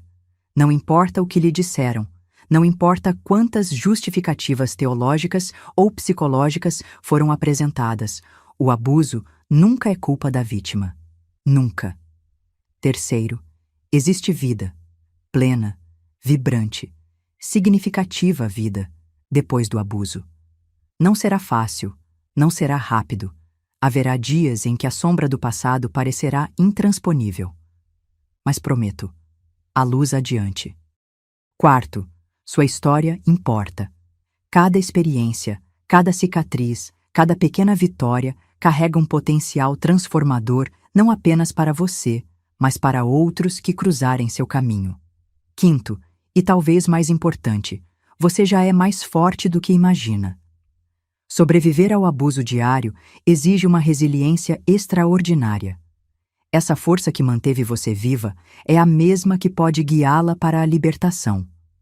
Há alguns anos, fui convidada para falar em uma conferência sobre violência doméstica.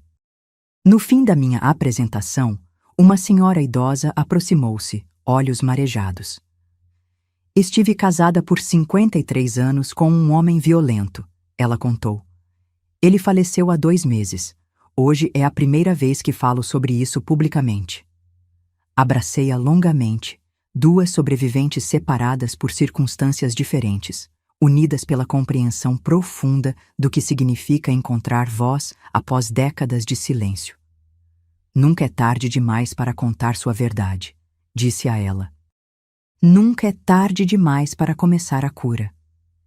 Enquanto me aproximo do ocaso da vida, encontro profunda paz em saber que minha história continuará reverberando através das vidas que tocou, das estruturas que ajudou a construir, das mulheres que encontraram coragem parcialmente inspiradas pelo meu testemunho. O ciclo de violência pode ser quebrado. O silêncio pode ser rompido. As correntes invisíveis podem ser desfeitas. Se você está no início dessa jornada, assustada com a magnitude do que tem pela frente, permita-me compartilhar as palavras que sussurrei para mim mesma naquela noite de dezembro de 1978, enquanto corria descalça por um quintal escuro em direção a um futuro incerto. O primeiro passo é o mais difícil. Depois, você aprende a caminhar novamente.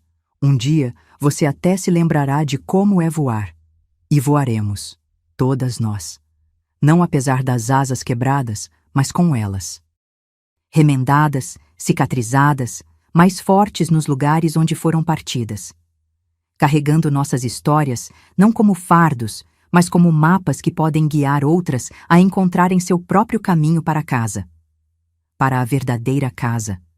Aquela que construímos dentro de nós mesmas, feita de autodeterminação, dignidade e a inabalável certeza de nosso valor inerente. Esta é minha história. Qual é a sua?